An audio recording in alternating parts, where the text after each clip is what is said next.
आज की जो क्लास है वो मॉडर्न हिस्ट्री की बहुत महत्वपूर्ण क्लास है। समझिए अब तक का पहला क्लास है जो कि चूंकि आपको पता है कि जब हम मॉडर्न हिस्ट्री की बात करते हैं, इंडियन मॉडर्न हिस्ट्री की बात करते हैं, तो आप जानते हैं कि मॉडर्न हिस्ट्री का मतलब क्या है? भारतीय इतिहास का वह कालखंड, वह टाइम पीरियड जबकि भारत पर किसका शासन था? अंग्रेजों का शासन। तो आज ही हम लोग भारत पर अंग्रेजी शासन की जो शुरुआत है, बिगिनिंग है, उस पर हम लोग चर्चा करेंगे।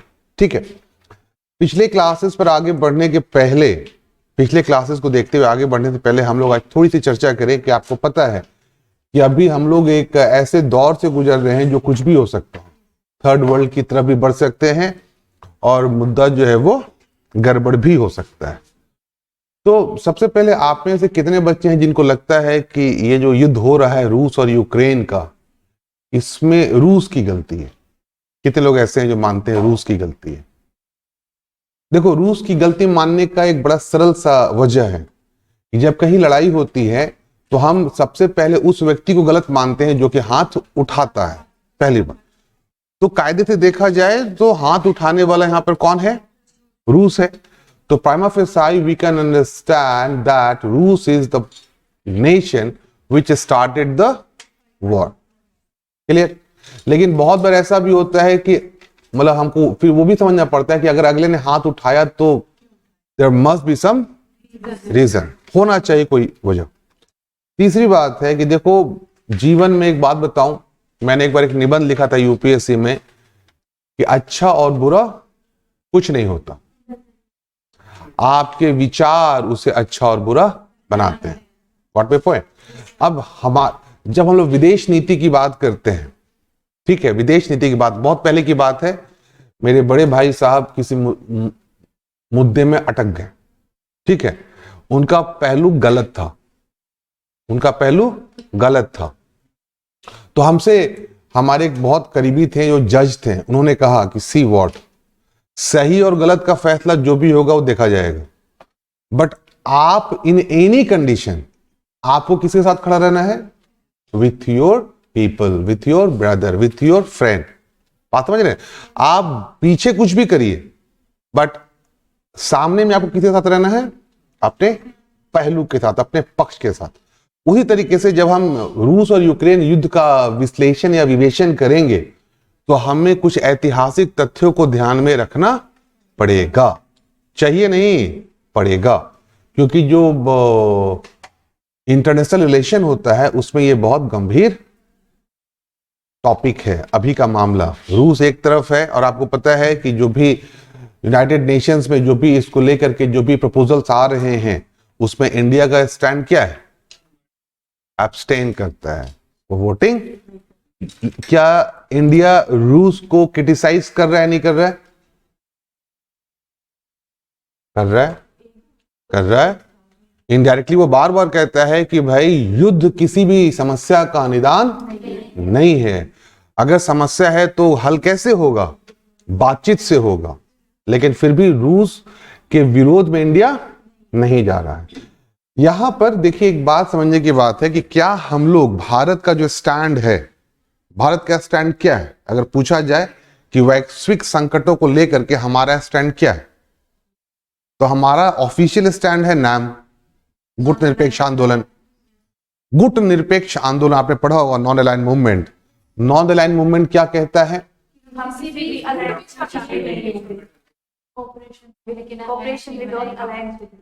या यूं भी कह सकते हैं कि हम किसी भी ग्रुप के साथ शामिल हो सकते हैं on the basis of issues, points. ऐसा नहीं है कि हम परमानेंट शामिल ना, हम एक होता है ना भैया, हम ऐसी वाली बात होती है कि ना भैया हम इधर जाएंगे तो ये मारेगा, इधर जाएंगे तो ये मारेगा। जब आप बहुत कमजोर होते हैं तब भी आप क्या करते हैं? एकदम निर्भीक बन के बीच में खड़े हो जाते हैं कि ना हम इधर जाएंगे और ना ही इधर जाएंगे। लेकिन नॉन अलाइन मूवमेंट का मतलब न्यूट्रलिटी नहीं है प्रॉपरली, यहां पे है independence of our foreign relations, independence of our foreign policies. हम according to the importance of issues हम इसका भी विरोध कर सकते हैं, हम इसका भी विरोध कर सकते हैं, हम इससे भी सहायता ले सकते हैं, हम उससे भी सहायता ले सकते हैं। हम किसी के भी प्रेशर में आके कोई डिसीजन नहीं लेंगे। ये सबसे बड़ी बात है। नॉन अलाइंड मूवमेंट का मतलब कहते हैं ना कि अहिंसा। नॉर्मली देखिएगा, अगर आपसे पूछा जाए आप हिंसक हो अहिंसक हो, अगर बात आ जाए कि सामने आपके एसपी खड़ा हो, तब बोले नहीं सर हम तो अहिंसक हैं, हम अहिंसक है। तो इसका मतलब क्या है कि वो पॉलिसी आपके मैटर की नहीं। यस, वो आपके पॉलिसी आपके काम की, वो आप चूंकि कमजोर हो तो आप उस पॉलिसी को एक्सेप्ट कर जाओ। नॉन अलाइंड मूवमेंट में ये बात बहुत बार देखिएगा, जब सुएज कैनाल का विवाद हुआ था ना, जब उस समय, तो उस समय इंडिया ने इंग्लैंड का विरोध किया था। तो ऐसा नहीं है कि नॉन अलाइंड मूवमेंट का, लेकिन हमारा जो अगर देखा जाए कि अगर कभी आपको इंडिया के फॉरेन पॉलिसी स्टैंड को समझना हो तो दो चीज आपको जानना चाहिए। एक नाम का जो क्या है पॉलिसी, और दूसरा क्या हो जाएगा, दूसरा क्या हो जाएगा। आप लोग आईआर तो पढ़ रहे होंगे, पढ़ा होगा आप लोग आईआर। हाँ, पंचशील। पंचशील सुना आप लोगों ने, जो चीन के साथ हुआ था हमारा। तो इस दो को समझिएगा तो हमारे यहाँ पे स्टैंड को, इंडिया के स्टैंड को समझ सकते हैं, समझना चाहिए। ठीक है, तो फिलहाल इस मुद्दे पर हम किसी भी कंक्लूजन पे पहुंचने की स्थिति में नहीं है। हम राय बना सकते हैं, नहीं बना सकते हैं, नहीं बना सकते, अभी नहीं बना सकते हैं। क्यों नहीं बना सकते हैं? क्योंकि हमारे मालिक ने नहीं बनाया। मालिक का मतलब यहां पे कौन है? Government of India.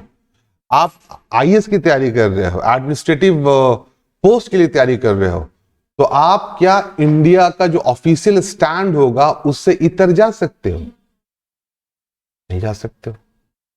आप उसमें सुझाव सुधार का दे सकते हो, बट आप उसको 180 डिग्री में घुमा नहीं सकते हो।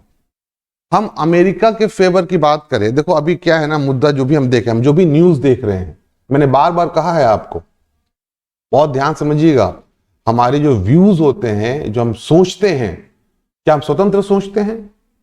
नहीं।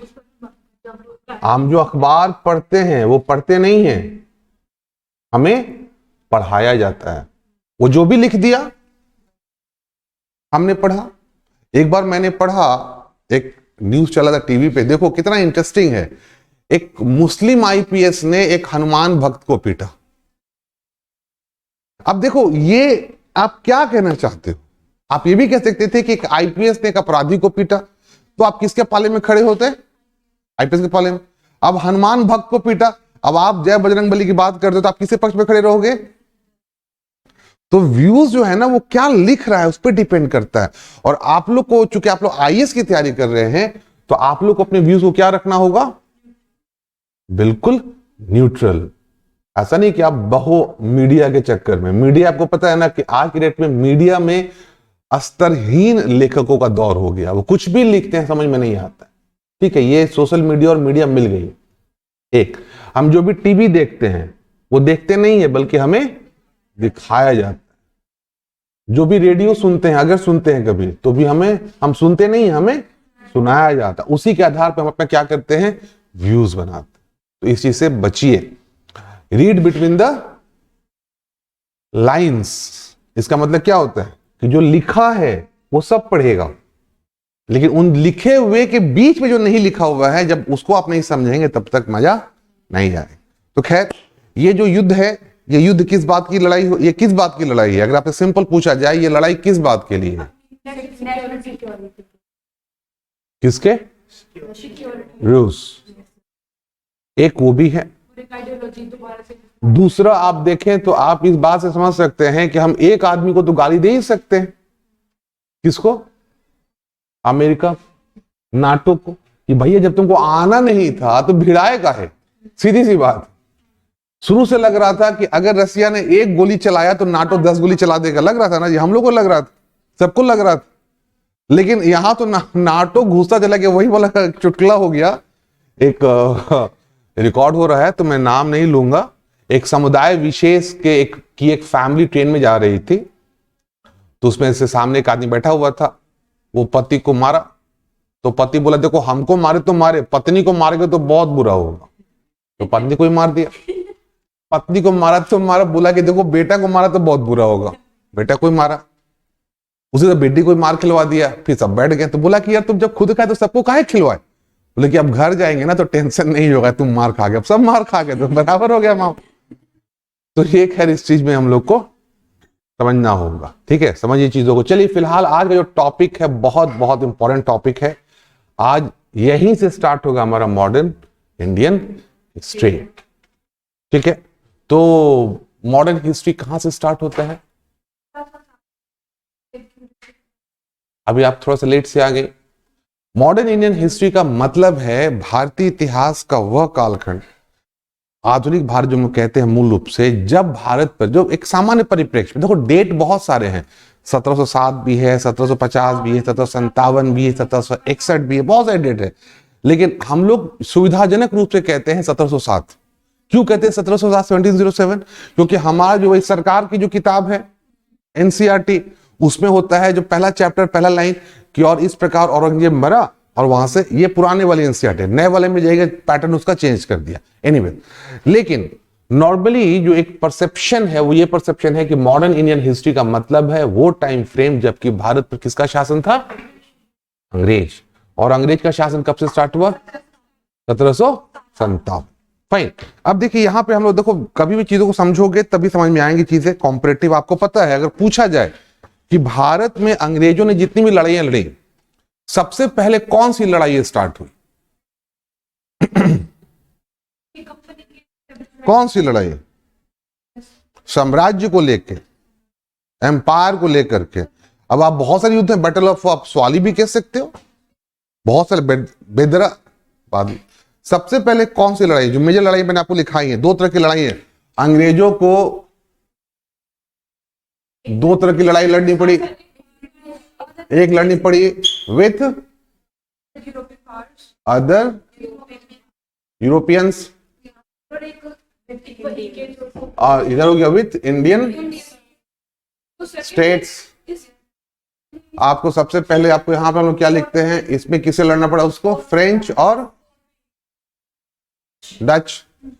पुर्तगाली से तो अंग्रेज लड़े थे नहीं, वो बैटल ऑफ स्वाली हुआ था पोर्तुगीज के साथ। बट एक्चुअली पूछा जाए आपसे कि भारत से या ईस्टर्न ट्रेड से या पूर्वी जगत से पुर्तगालियों को बाहर किसने किया?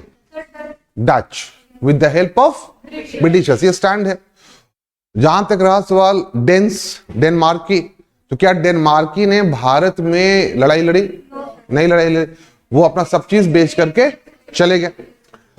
अंग्रेजों को लड़ना पड़ा किससे? तो एक फ्रेंच से और एक डच से। इंडियन स्टेट्स में मैसूर है, बंगाल है, मराठा है,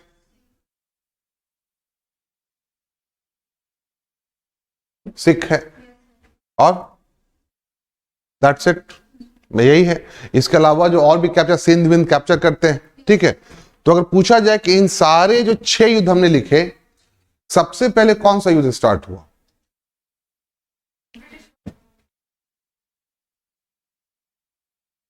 बताओ। इन सारे युद्धों में अंग्रेजों ने, आपको यह पता है कि अंग्रेजों ने फाइनली फ्रांसीसियों को कब बाहर निकाल दिया? कब फ्रांसीसी जो फ्रेंच जो एम्बिशंस थे वो खत्म हो गए? कब ऐसा हुआ कि अब भारत में फ्रांसीसियों की कोई भूमिका नहीं बची? किस साल की घटना है ये? 1760, battle of Wandiwash. Dutch 1759, battle of Bedara. Mysore के साथ कितने युद्ध हुए? 3 या 4 या 5? 4। बंगाल के साथ 2 ही हुए ना। मराठा के साथ 3 और सिख के साथ 2 हैं। First Anglo Sikh war, second Anglo Sikh war. इन सारे युद्धों में अगर हम सीक्वेंस पे जाएं, सबसे पहले कौन सा युद्ध आरंभ हुआ? वॉर तो करा ही रहे हैं आप लोग को, वॉर्स नहीं करा रहे हैं। एक मिनट, आपको ये दोनों करवा दिया है मैंने, अब हम लोग इस पे बढ़ रहे हैं। तो मुझे पता है ना पिछले क्लास में कहां पे थे, मैंने देख लिया, उसके आपसे उसी से आगे बढ़ रहे हैं। तो मैं वही जानना चाहता हूं कि आपको पता है, ये भी बता दे कि ये जो युद्ध है मैसूर वाला, ये कब स्टार्ट हुआ? 1767। और ये खत्म कब हुआ? 1799। बंगाल कब हुआ?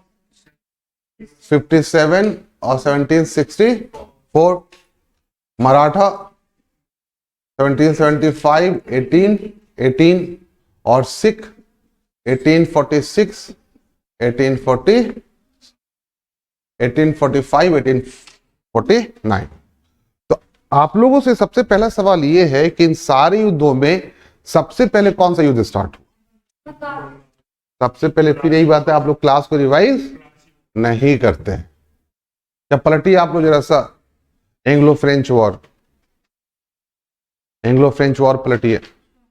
क्या ये सर? कितने एंग्लो फ्रेंच वॉर हुए हैं? हाँ जी, बालकों बालिकाओं कितने हुए हैं? हाँ, कौन कौन से बताइए। फर्स्ट कब हुआ? 1748। Second and third? ठीक है, तो कायदे से देखिएगा कि जो अंग्रेजों और फ्रांसीसियों की लड़ाई है, वो लड़ाई स्टार्ट होती है 1746 से। ठीक है, 1746 से। लेकिन इसका जो निष्कर्ष आता है, और निष्कर्ष कब आया? अंग्रेजों और फ्रांसीसियों की लड़ाई का आउटकम, निष्कर्ष कब आया? कब कंक्लूजन पे हम पहुंचे? इन विच ईयर? हाँ जी, क्या नाम है तुम्हारा? श्रुति। कब पहुंचे कंक्लूजन पे? फ्रांसीसियों से जो लड़ाई चल रही थी उसमें हम कंक्लूजन पे कब पहुंचे? 1760। गुड। दो ये लड़ाई कब तक चलती है? 63 तक, लेकिन कंक्लूजन पहुंच गए थे 1760। लेकिन अब इस लड़ाई में भी, जो लड़ाई हो रही थी, इस लड़ाई में भी आपको याद होगा कि फ्रांस और अंग्रेज दोनों लगभग पैरेलल चल रहे थे। एक का हैदराबाद पे था तो एक का कर्नाटक पे था। ठीक है, और दक्कन में फ्रांसीसी उस समय तक काफी ठीक ठाक थे, जब तक कौन रहा? डुप्ले। जब तक डुप्ले रहा काफी अच्छे कंडीशन में थे। लेकिन इसका भी जो निष्कर्ष अगर देखा जाए, फ्रांस का, एंग्लो फ्रेंच वॉर का, उसका निष्कर्ष आपको बंगाल से काफी ज्यादा जुड़ा हुआ। ठीक है, क्यों? क्योंकि यही 1757 और 1764 है। इसी युद्ध के बाद बंगाल के बाद, बंगाल पर अंग्रेजों का क्या हो गया? They became de facto ruler of Bengal, और बंगाल के रेवेन्यू पे उनका कब्जा हो गया। और सबसे इंपॉर्टेंट क्या है? पैसा। पैसा रहेगा तो आपके पास रिसोर्सेज हैं, और उस रिसोर्सेज से आप बढ़िया बढ़िया बंदूक खरीद करके आप फिर लड़ाई लड़ सकते हैं। आज अगर यूक्रेन के पास पैसा हो तो खरीद सकता है चीजें। इसको बहुत सारे बिटकॉइन मिल रहे हैं दान में। आप लोगों ने दान दिया है क्या यूक्रेन को? मुझे लगा कि आप लोग दान दिए हैं। खैर, तो ये इस इतिहास, यही बंगाल है जिससे क्या हुआ, तो अंग्रेजों को भारत में बहुत ज्यादा क्या मिला? मॉनेटरी गेन्स हुआ, टेरिटोरियल गेन्स हुआ, उनको क्या कहते हैं, एक स्टेबिलिटी मिली, और उसी का फायदा उठा के इसी 1757 से हम लोग क्या मानते हैं? Beginning of British rule in India. तो इसीलिए मैं कहा कि आज हम लोग ये करेंगे बाद में, पहले हम लोग क्या करेंगे? बंगाल। इधर क्लियर? तो हेडिंग बना लीजिए, एंग्लो बंगाल वॉर, अंग्रेजों और बंगाल का युद्ध, एंग्लो बंगाल वॉर।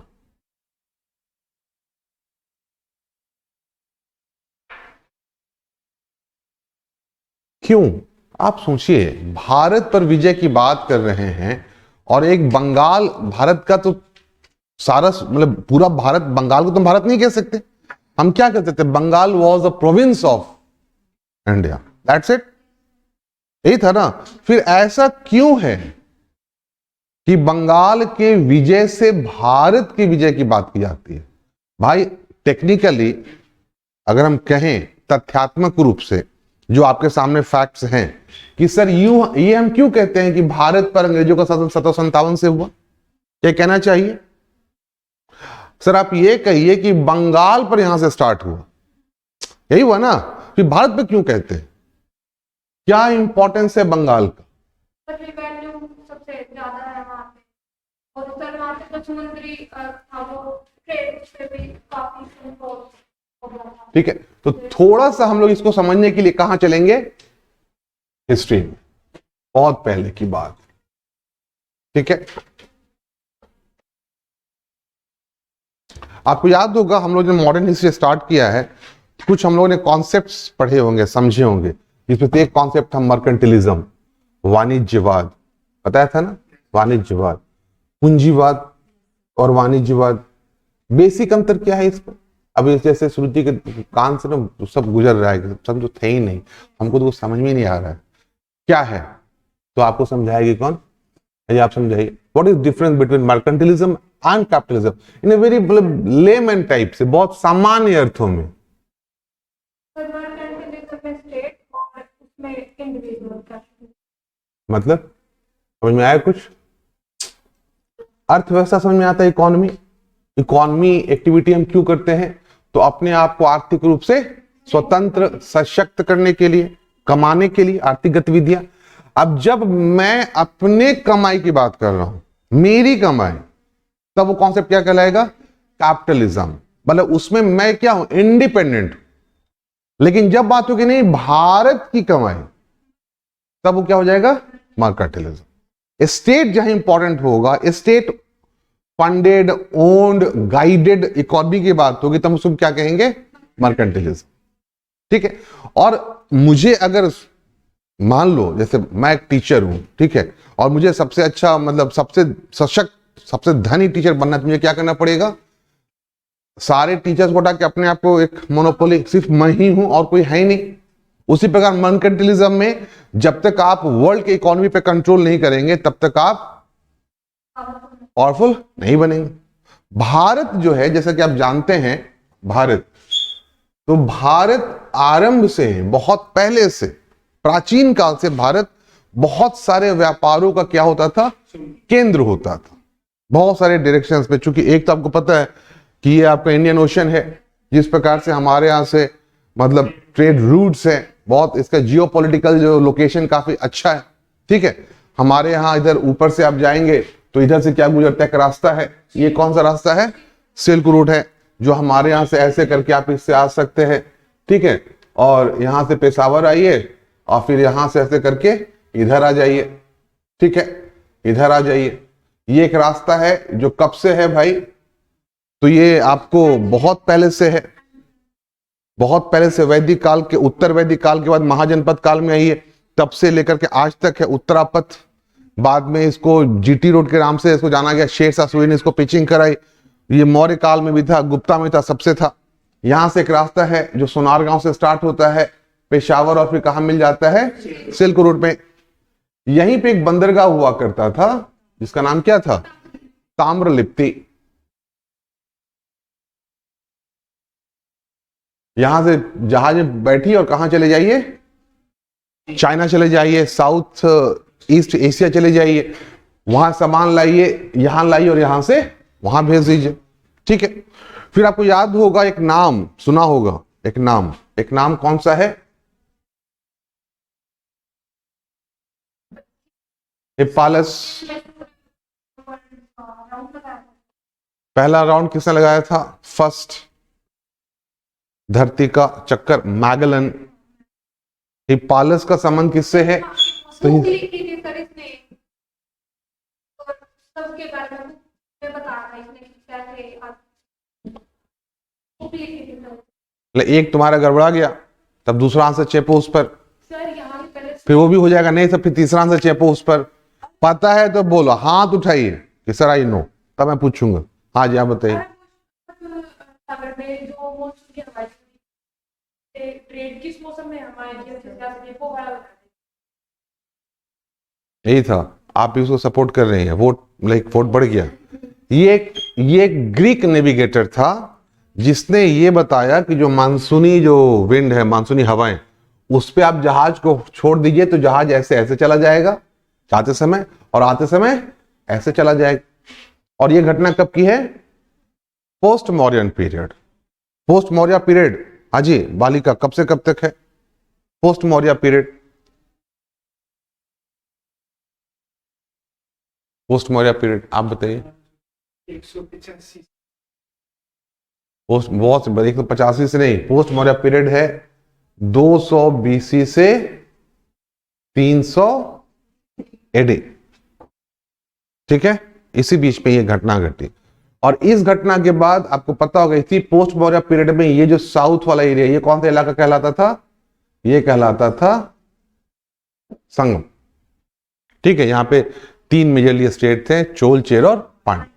खैर, तो ये जो बंगाल है, तो आप देख रहे हैं, आप जब एटलस आप लोग के पास होगा तो आप एटलस में देखिएगा, इसका कलर क्या है?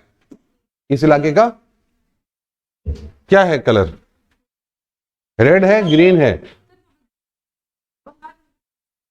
पॉलिटिकल में देखोगे, फिजिकल में देखोगे? तुम्हारा कहां है एटलस? छूट गया। तुम ना छूट गए? फोटो तो बहुत खिंचवाते हो भाई, सर्टिफिकेट किस बात का? सर्टिफिकेट तो तुम डाले नहीं, ऐसे पकड़े सर्टिफिकेट की फोटो खिंचवा लिए। तो सर्टिफिकेट कहां से डाला अलग से? और हम तो बहुत कोशिश की कि है किस बात का सर्टिफिकेट, वो हम लोग जब ब्लड डोनेट करते उसका ही मिल जाता है। एनसीसी का है, हम तो सोच रहे एनसीसी का होगा, तो एनसीसी का लोगो नहीं था उस पे। किस बात का था वो? फंक्शन नहीं हुआ था 12th का, तो उसके लिए प्राइज। अच्छा, फंक्शन नहीं हुआ था तो प्राइज मिले थे? तब नहीं हुआ था, किसी लोग। अच्छा, अब हुआ? क्या किए तुम उसमें? सर मैं फर्स्ट आई थी, सॉरी। बोले क्या? तुम हमको वो बताओ ना, किए क्या थे, परफॉर्मेंस क्या था तुम्हारा स्कूल में? क्या कि मैं फर्स्ट आई थी। अच्छा सर, स्टडीज का ही था, एक कल्चरल प्रोग्राम्स का था, एक स्पोकन इंग्लिश का था, और एक स्कूल में। तुम किस कैटेगरी में थे? सब में? स्पीच में, स्पोकन इंग्लिश में, और कल्चरल डांस वगैरह में भी। टॉपिक क्या था तुम्हारा? हमारा किस पे सर? महापुरुषन में। बेटा स्पीच दिए, स्पीच बहुत सारी दी है, मैंने कोई एक जैसे जो कौन से एक प्रोजेक्ट का बताओ। वुमेन एम्पावरमेंट पे, और जो वुमेन एम्पावरमेंट की आवश्यकता है, क्यों? ये एक आपने फेसबुक पे कोई फोटो डाला जिसमें कि आपने अपना सर्टिफिकेट दिखा रहे हो, तो इस पे तो बात करने में आपको अच्छी लगनी चाहिए, नहीं लगना चाहिए? चलो भाई कोई बात नहीं, हटाओ। तो ये आप देखिए, कलर क्या है बंगाल का? ग्रीन। ग्रीन का मतलब क्या है? मतलब यहां पे एग्रीकल्चर कैसा होगा? बहुत अच्छा, ठीक है। ये रास्ते हैं, ये आपको है स्थल मार्ग जो बंगाल को किससे जोड़ रहा है? सिल्क रूट से। इधर से एक यहां पे पोर्ट की चर्चा हो रही है एंशिएंट पीरियड से, मतलब कि यहां पे ट्रेड कैसा होगा? काफी अच्छा होगा, ठीक है। ये क्या है? हिमालय, ठीक है। इसका मतलब है कि इस इलाके से इस पे अटैक नहीं हो सकता, इधर से अटैक नहीं हो सकता। पहले की हम बात करें एंशिएंट और मिडिवल में, अंग्रेजों के यूरोपियंस के आने के पहले इधर से भी अटैक नहीं हो सकता था। इधर आपको सुवर्ण रेखा है नदी, यहां पे आपको बहुत सारे प्लेचूज वगैरह हैं, यहां पे आपको छोटा नागपुर का प्लेचू है, ठीक है। इधर अवध है। भारत पर जितने भी आक्रमण हुए हैं आज तक, अंग्रेजों को छोड़ दें, यूरोपियंस को छोड़ दें, तो सारे किधर से हुए हैं? इस इलाके से हुए हैं, ठीक है। खैबर पास, बोलन पास, गोमल पास, दर्रे पहाड़ी के बीच से। तो उस हिसाब से भी बंगाल अगर देखा जाए तो इस अटैक से काफी दूर है। यहां से आकर के पूरे इलाके को यहां पे आना ये आसान बात नहीं था। मतलब एग्रीकल्चर बहुत अच्छा, ट्रेड बहुत अच्छा, और सोसाइटी में आप देखिएगा तो मोर और लेस लॉ एंड ऑर्डर क्या रहेगा? बना रहेगा, ठीक है। अब देखो प्रॉब्लम क्या है, ठीक है। मौर्य काल तक, मौर्य काल में ये जो पूरा बंगाल का इलाका है वहां पे पुनर्वर्धन भुक्ति हुआ करता था, जो महाजनपद काल चला रहा था। इस इलाके तक आप देखोगे तो मौर्यों का ना कोर इलाका नहीं था, ये कोर, ये आउटस्कर्ट्स पे पड़ता था, तो बहुत ज्यादा फोकस उधर पे नहीं था। गुप्ता में भी हम देखेंगे तो गुप्ता में भी ये थोड़ा थोड़ा चर्चा होता है, लेकिन बंगाल कहते हैं ना ये शासन का केंद्रीय इलाका वो नहीं था। जब आते हैं भारत में इस्लामिक, यहां पे आप देखिएगा तो जो आपको क्या कहते हैं, जो सेन डायनेस्टी है, उस सेन डायनेस्टी के समय जाकर के ये थोड़ा सा फ्लोरिश करता है। ठीक है, जब यहां पर स्टैब्लिशमेंट होती है दिल्ली में, आपको दिल्ली सल्तनत की स्टैब्लिशमेंट होती है और बाद में मुगल्स आते हैं। दिल्ली सल्तनत में आप देखिएगा, जब दिल्ली से स्टैब्लिश होता है तो आपने नाम सुना होगा, जब तुर्क अटैक हुआ था मोहम्मद गोरी का, तो मोहम्मद गोरी के बहुत सारे गुलाम थे, आपको नाम याद होगा, चर्चा हुई। कौन कौन से थे गुलाम उसके? यलदोज, कुबाचा, कुतुबुद्दीन ऐबक, और एक चौथा नाम भी था, बख्तियार खिलजी। बिहार में एक पॉलिटिक्स हो रहा है कि बख्तियारपुर का नाम बख्तियारपुर होना चाहिए कि नहीं। क्यों ऐसा हो रहा है? तो बख्तियार खिलजी जो मोहम्मद गोरी के समय अटैक किया था, उसी पर यह आरोप है कि उसने जितने भी मठ और विहार थे बौद्ध धर्म के, सबको उसने क्या कर दिया? नष्ट कर दिया, तबाह कर दिया, एक एक किताबें जला दी और महीनों तक लाइब्रेरियां जलती रही। मतलब बौद्ध धर्म को अगर भारत में समाप्त किया गया तो उसमें एक आदमी का जो अंतिम सबसे बड़ा योगदान था, वो योगदान किसका होगा? बख्तियार खिलजी। ठीक है, उसी समय वो आक्रमण करता हुआ घोड़े के व्यापारी के रूप में आया और इधर से करता हुआ आसाम पहुंच गया, लेकिन वहीं उसके अली मर्दान ने हत्या कर दी। कहानी क्या हो गया? खत्म। बख्तियार खिलजी बहुत लंबा नहीं रहा, वो मोहम्मद गोरी के मरने के पहले मर गया, उसके गुलाम था। ठीक है, लेकिन बख्तियार खिलजी ने क्या किया? तो उसने इस पूरे इलाके में इस्लामिक शासन को फैलाया। क्लियर? लेकिन दिल्ली में बैठ करके, ये दिल्ली है यहां पे, दिल्ली में बैठ करके इस पर कब्जा करना, नियंत्रण करना अब संभव नहीं था। क्यों संभव नहीं था? आप मेरे छोटे भाई, छोटी बहन, वॉट एवर, आपको मैंने कहा बेटा जाओ तुम बैठ जाओ बंगाल में। आप जी भैया, जैसे कहो वैसे ही करूंगा। अब आप बैठ गए बंगाल में, आप जैसे ही बैठे बंगाल में, इस इलाके का पूरा जो रेवेन्यू है, क्योंकि एग्रीकल्चर बहुत बढ़िया है, तो रेवेन्यू कैसा होगा? काफी अच्छा होगा। जब तक आप मेरे पैसे पे चल रहे हो तब तक आप जी भैया करोगे। जब आप वहां पे बैठे और पूरे इलाके का रेवेन्यू आपके हाथ में आने लगा और पैसा आपके जेब, तो आपकी महत्वाकांक्षा क्या होगी? आप भैया जो है, भैया देखेंगे, आपका एटीट्यूड क्या होगा? बदलेगा।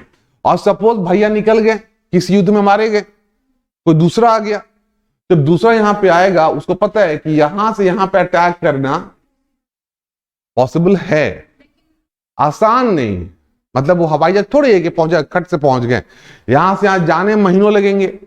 आप जैसे जैसे राजधानी से दूर होगे, वैसे वैसे राजधानी में आपके विरुद्ध षड्यंत्र भी हो सकते हैं। तो आप पहले तो पूरी व्यवस्था को तभी जाओगे। तो यहां से बैठ करके यहां पे कंट्रोल कर पाना बहुत आसान नहीं था।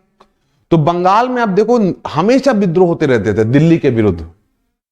बेटों को बैठाया गया, लेकिन वही बेटे बाद में क्या होगा? स्वतंत्र बन गए। जैसे बलबन का बेटा था, वो बाद में स्वतंत्र बन गया, बोला कि नहीं जी हम नहीं, अब आप दिल्ली में आएंगे नहीं, क्योंकि एक मोरलेस क्या है, पीसफुल इलाका था। ठीक है, लगातार विद्रोह हो रहा था। अब यहां पर आपको पता है 1526 में क्या हो गया? पानीपत का युद्ध हुआ, पहला युद्ध, बैटल ऑफ पानीपत, और सत्ता बदल गई। दिल्ली सल्तनत के स्थान पे कौन आ गया? मुगल्स आ गए, बाबर आ गया। बाबर के बाद कौन आया? हुमायूं।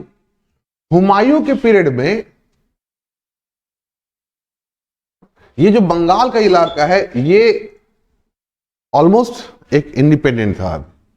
ठीक है, लोधियों का शासन था यहां पर, इंडिपेंडेंट हो सकता। यहां पर बीच में एक जगह है चुनार, क्या नाम है? चुनार। और चुनार से कौन आगे बढ़ा? शेरशाह। ठीक है, शेरशाह, और आपको पता है हुमायूं में लड़ाई हुई और फाइनली शेरशाह ने क्या किया? हुमायूं को 2 बार हराया। 1539 battle of Chausa and 1540 battle of Bilgram या कन्नौज। और हुमायूं को भागना पड़ा और फिर शेरशाह आ गया, भारत पर शासन किया आफ्टर मुगल्स। और इधर कब तक शासन किया? 1540 से लेकर 1545, मात्र 5 साल। बंगाल की जो समस्या थी, बंगाल की क्या समस्या थी? कि धनी बहुत था, समृद्ध बहुत था, जो भी वहां का राजा बनता वो 2-3 साल में उसकी जेब क्या होने थे, भर जाने थे। और जैसे ही जेब भरता था वो आदमी क्या हो जाएगा।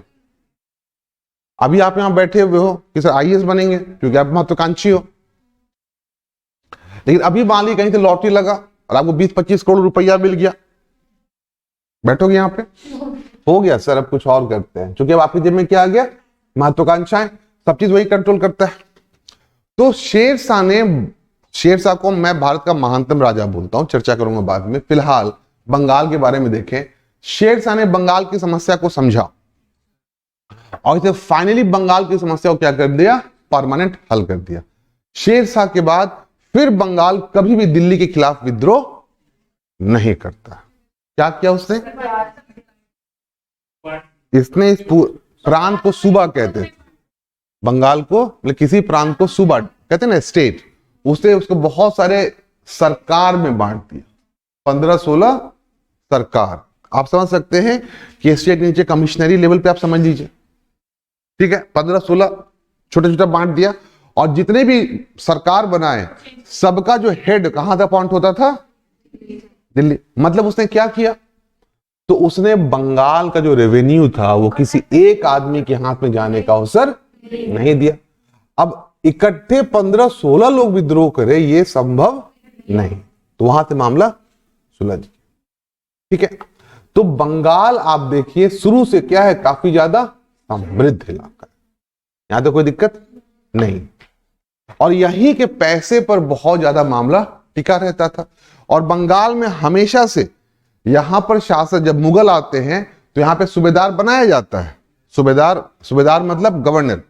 और सूबेदार यहां पे किसको बनाएंगे, तो नॉर्मली घर के लोग को ही बनाते थे, बेटे को, पोते को, इस टाइप के लोग को, कि भाई तुम जाओ, तुम ही वहां पे जो है, ठीक है। अब औरंगजेब के शासन काल में हम आते हैं। आपको पता है औरंगजेब भारत में एक बहुत क्या कहते हैं विवादास्पद राजा है, बहुत कंट्रोवर्शियल। अभी हिस्ट्री को लेकर बहुत सारी चीजें चल रही हैं, तो हम लोग उस पर देखेंगे अभी नैरेटिव नया क्या आता है। लेकिन तय है कि औरंगजेब को लेकर के हम लोग बहुत सारी भ्रांतियां हैं, ठीक है, वो तो गांधी को लेकर के भी। खैर, औरंगजेब जब आया तो औरंगजेब की जो सबसे बड़ी समस्या थी कि वो सन की बुढ़ा था। सन की का मतलब क्या होता है, सन की मतलब आदमी नहीं होता है कि एक बार हो गया ना, करना है मतलब करना है, उससे हानि लाभ से कोई मतलब। सन की आदमी एक बार आगे बढ़ गया तो या तो मरेगा या मारेगा, पीछे नहीं लौटे। एक बार ठान लिया तो उस सनक पे, जब तक सनक है तब तक है। तो औरंगजेब को बहुत सारे युद्ध लड़ने पड़े, और आपको मैंने बताया था कि औरंगजेब का पतन नेपोलियन के पतन के समान था, याद है। जिस प्रकार नेपोलियन स्पेन के विद्रोह की वजह से समाप्त हुआ, उसी प्रकार औरंगजेब कहां के पतन समाप्त हुआ, दक्कन, मराठा। और दक्कन में मराठों से, जब बादशाह था ना, वो अकेले चलेगा कहीं भी, वो जब चलेगा बादशाह, तो उसकी जो कहते हैं कि उसका जो शिविर होता था, शिविर, उसमें कितने लोग होते होंगे, it's a kind of city, 3-3.5 lakh का जो है उसका कैंप होता था, सारी सेना, सारे बड़े बड़े अधिकारी। अब उसको अगर मूव करना है तो आप सोचो, वो मतलब क्या कहते हैं, ऐसे नहीं कि उठ के बाजीराव की तरह घोड़ा बटा चल दिया, नहीं, उसको वैसे कैंप को फेड करने के लिए पैसा बहुत चाहिए था। बंगाल में औरंगजेब का पोता पोस्टेड था, औरंगजेब का पोता अजीमुशान। अब जो पोता है, तो पोता लोग थोड़ा सा दादा को क्या करते हैं, फॉर ग्रांटेड भी लेते हैं।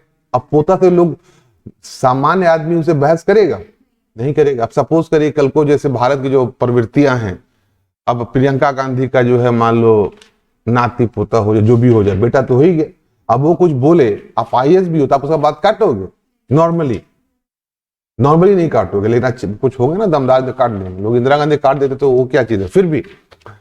तो अजीमुशान जो है बंगाल का जो था हिसाब किताब से बहुत गड़बड़ी करता था। तब औरंगजेब दक्कन में है, यहां से उसने एक ब्राह्मण जो बन गया था क्या, मुसलमान, उसको कहां भेजा, बंगाल। क्या बना के भेजेगा? सूबेदार या दीवान? दीवान, दीवान सर। क्या बनाएगा? क्या अंतर है दोनों में, सूबेदार और दीवान में? दीवान का मतलब क्या है? दीवान तो बहुत बार चर्चा हुई है, आपको लिखवाया भी है। दीवानी मिला, तो दीवानी में क्या मिला? राइट टू कलेक्ट रेवेन्यू, कर। तो दीवान का काम क्या है? Revenue administration. और सूबेदार क्या होगा? मैंने बोला गवर्नर। तो उस ब्राह्मण को जो बन गया था मुसलमान, उसका नाम था सूर्य नारायण मिश्रा, और उसको भेजा बंगाल, मुसलमान बन गया था। और वही जाकर के जब तक औरंगजेब रहता है तब तक वहां पे क्या रहता है? दीवान। औरंगजेब के बाद उसका बेटा जब आया बहादुर शाह, उसने उसको वापस भेज दिया दक्कन। दक्कन से था ना, दक्कन का था, दक्कन भेज दिया। लेकिन 1710 में वो फिर वापस आ गया बंगाल। 1717 में उसको फर्रुखसियर, नाम सुना फर्रुखसियर का आप लोगों ने? फर्रुखसियर ने उसको बना दिया सूबेदार।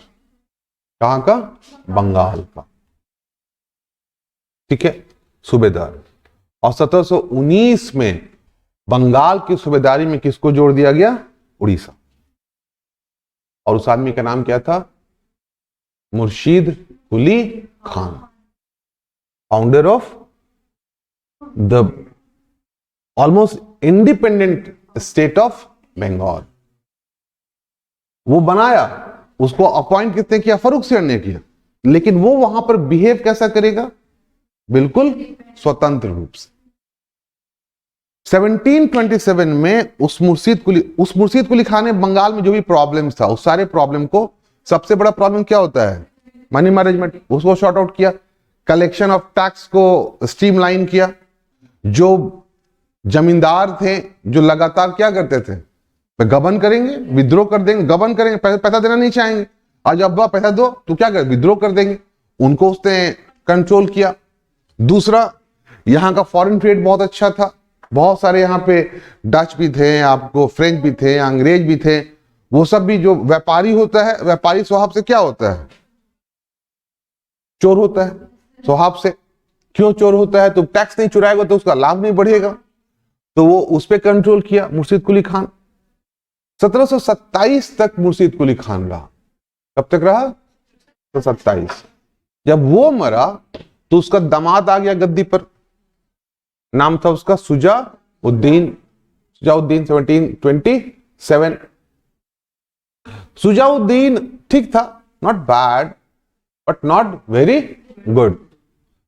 हाँ, अच्छी बात क्या थी कि उसके शासन के समय, अब सुजाउद्दीन को नाच गाना में फुर्सत नहीं था, लेकिन उसने शासन एक अच्छे व्यक्ति के हाथ में ऑलमोस्ट छोड़ रखा था, जिसका नाम था अली वर्दी खान। क्या नाम था? अली वर्दी खान।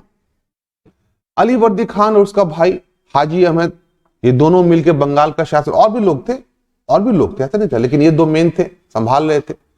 1733 में 1733 1717 में क्या हुआ? 1700 में उसको किसने अपॉइंट किया? दीवान ऑफ बंगाल। किसने बनाया? औरंगजेब ने बनाया। 1707 में उसको फिर वापस भेज दिया गया दक्कन। फिर 1710 में वापस आया। 1717 में उसको बना दिया गया सूबेदार। कहां का? बंगाल। 1719 में उसको क्या दे दिया गया? उड़ीसा। 1733 में जब सुजाउद्दीन है नवाब, तब उसमें क्या जोड़ दिया गया? बिहार।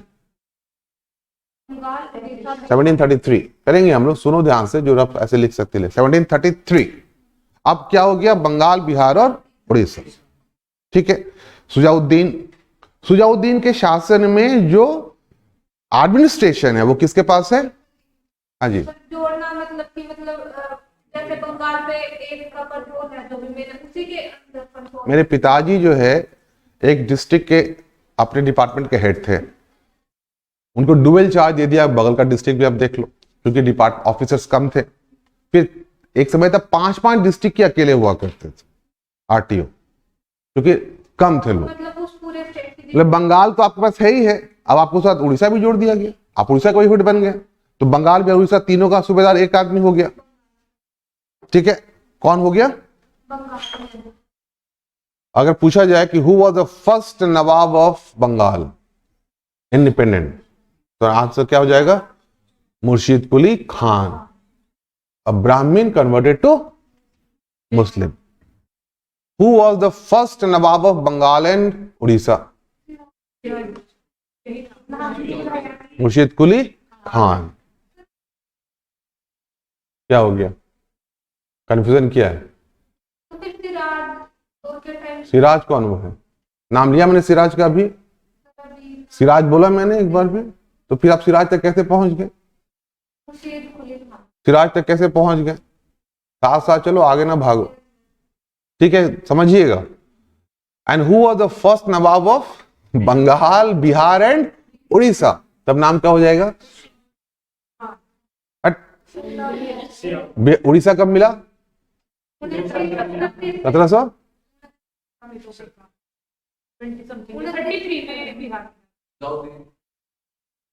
लोग जो है 1700 में, हालांकि मैं लिखवाऊंगा बाद में, मेजरली आप समझिए 1700 में मुर्शीद कुली खान को क्या बनाया गया? दीवान। ठीक है, 1707 में औरंगजेब मरा, इसको वहां से भेज दिया गया दक्कन, फिर आया, फिर जो भी हो 1717 में, देखो सारा डेट मैंने 3 में क्या हुआ, 4 में क्या हुआ, दिमाग तुम्हारा जाएगा फट, तो मेजर डेट याद करिए। 1717 में ये क्या बना? Governor of Bengal. ठीक है, 1719 में क्या दिया गया इसको साथ में? उड़ीसा।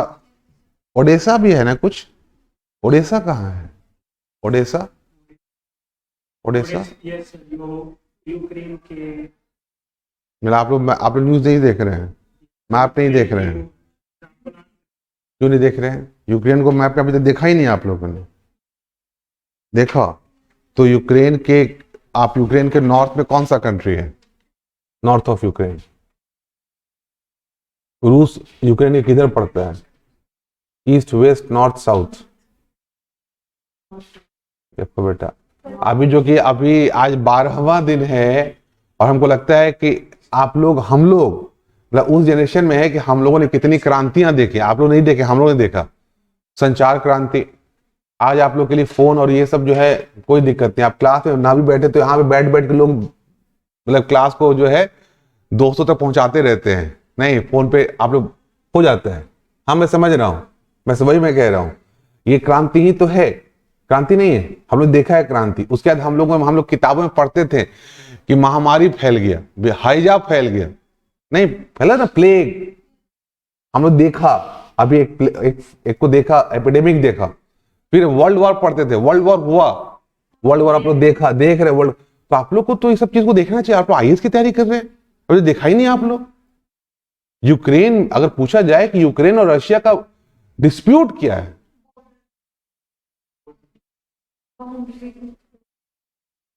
जबरदस्ती बाउंड्री डिस्प्यूट है, जबरदस्ती। क्या डिस्प्यूट है बताइए, आप बताइए।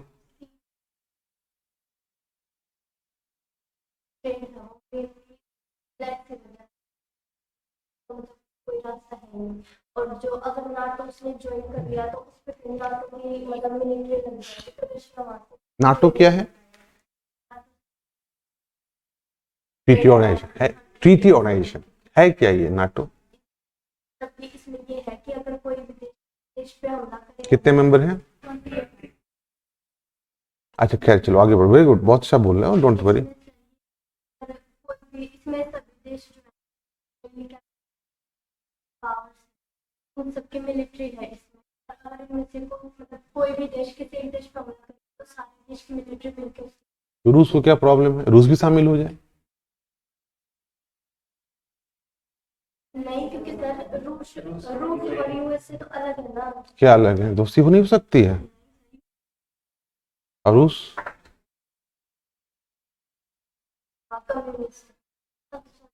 हाँ, रूस का भी क्या है, नाटो का सबसे बड़ा है। नाटो कब बना था? तो नाटो जो बना था कोल्ड वॉर के पीरियड, और नाटो के काउंटर में कौन सा बना था? Warsaw Pact. जब कोल्ड वॉर खत्म हो गया, वार्सा पैक्ट खत्म हो गया, तो नाटो बना रहा। तो सबसे बड़ी बात है, आपने क्यों नहीं खत्म किया? तो आपने ये कहा कि नाटो जैसे, चूंकि यूएन में कोई मिलिट्री ऑर्गेनाइजेशन है ही नहीं, लेकिन वर्ल्ड में कुछ ऐसे प्रॉब्लम्स है, थ्रेट है, टेररिज्म, जिसे लड़ने के लिए हमें एक सेना चाहिए। तो टेररिज्म का खतरा सबसे बड़ा कौन झेल रहा है भाई? भारत। भारत तो है नहीं नाटो में। और अगर टेररिज्म से लड़ना है तो क्या वही सिर्फ नाटो के 30 देश लड़ेंगे क्या? आप करो, सबको करो कि टेररिज्म के खिलाफ है, तो हम भी शामिल हो जाएंगे। आपने एक ब्लॉक बना रखा है, उस ब्लॉक में कैपिटलिस्ट कंट्री, जैसे इसने कहा, और वो जो ब्लॉक है वो एक कहते हैं ना कि मिलिट्री एस्पेक्ट से एक अलायंस है। मिलिट्री अलायंस तो है ही, और जो उसकी विचारधारा के, आपने सीरिया को तबाह कर दिया, इराक को तबाह कर दिया, ईरान को तबाह करने के चक्कर में अफगानिस्तान को तबाह कर, आपने मतलब आपने नहीं, नाटो ने, मतलब तुमको नहीं बोल रहे हैं, तुम कंफ्यूज है कि हमको से क्या बोल रहे हैं, नाटो ने किया। हम ये नहीं कह रहे हैं कि रूस द्वारा यूक्रेन के आम लोगों पर बम गिराया जाना, मैंने लिखा है फेसबुक में कि मैं यूक्रेन और रूस दोनों के आम लोगों का समर्थन करता हूं, उनके लिए, लेकिन मैं दोनों ही, तीनों ही नेताओं से दुखी हूं, यूक्रेन के नेता, रूस के नेता और नाटो के नेता। लड़ाइयां जो होती हैं, लड़ाई कौन लड़ता है? लड़ाई कौन लड़ता है? जनता लड़ती है, सेना लड़ती है, या राजा लड़ता है? जनता को तो मतलब भी नहीं है बेटा। लड़ाई कौन लड़ता है? राजा। सेना क्या है? आज ये बंदूक निकालो, अब बंदूक बैठा हुआ, गोली मत चलाना, गोली नहीं, गोली मत चलाना, हाँ आगे बढ़ो, एक कदम बढ़ा आगे, हाँ बस बंदूक ताने रहो, गोली मत। ये डिसाइड कौन करता है? राजा। राजा कहने का मतलब है नेता। वो अपनी सुविधा से सैनिकों को मरवाता है, और आम जनता के जीवन को तो जितना कष्ट, अभी रूस, अभी कहते हैं ना, रूस की तो आएगी, रूस की समस्याएं तो आएंगी, आएंगी, आने में लगी। उसके क्रेडिट कार्ड खत्म हो गए, डेबिट कार्ड खत्म हो गए, उसके बैंक टाई अप सारे, वीजा कार्ड, मास्टर कार्ड सब बंद कर दिया गया। हाँ आएगा, सब बंद कर दिया। खैर, तो ये सारी समस्याएं हैं जो आप लोग को, तो डेट थोड़ा सा याद करिए, समझिए। फिर फिलहाल यहाँ कहां पे थे हम लोग? तो उड़ीसा कब मिल गया? 1719 में। और 1733 में क्या मिल गया? तो अगर पूछा जाए जब बिहार मिला तो क्या एमक्यू था? क्या कहते हैं, मुर्शिद कुली खान था? नहीं था। इस समय कौन था पहला नवाब? अगर कहा जाए कि बंगाल, बिहार, उड़ीसा का पहला नवाब कौन होगा, ये कब मिला? 1733 में। इस समय कौन था? सुजाउद्दीन और दौला, सुजाउद्दीन। ठीक है। अब सरफराज खान आगे, सॉरी, सुजाउद्दीन आगे बढ़ा।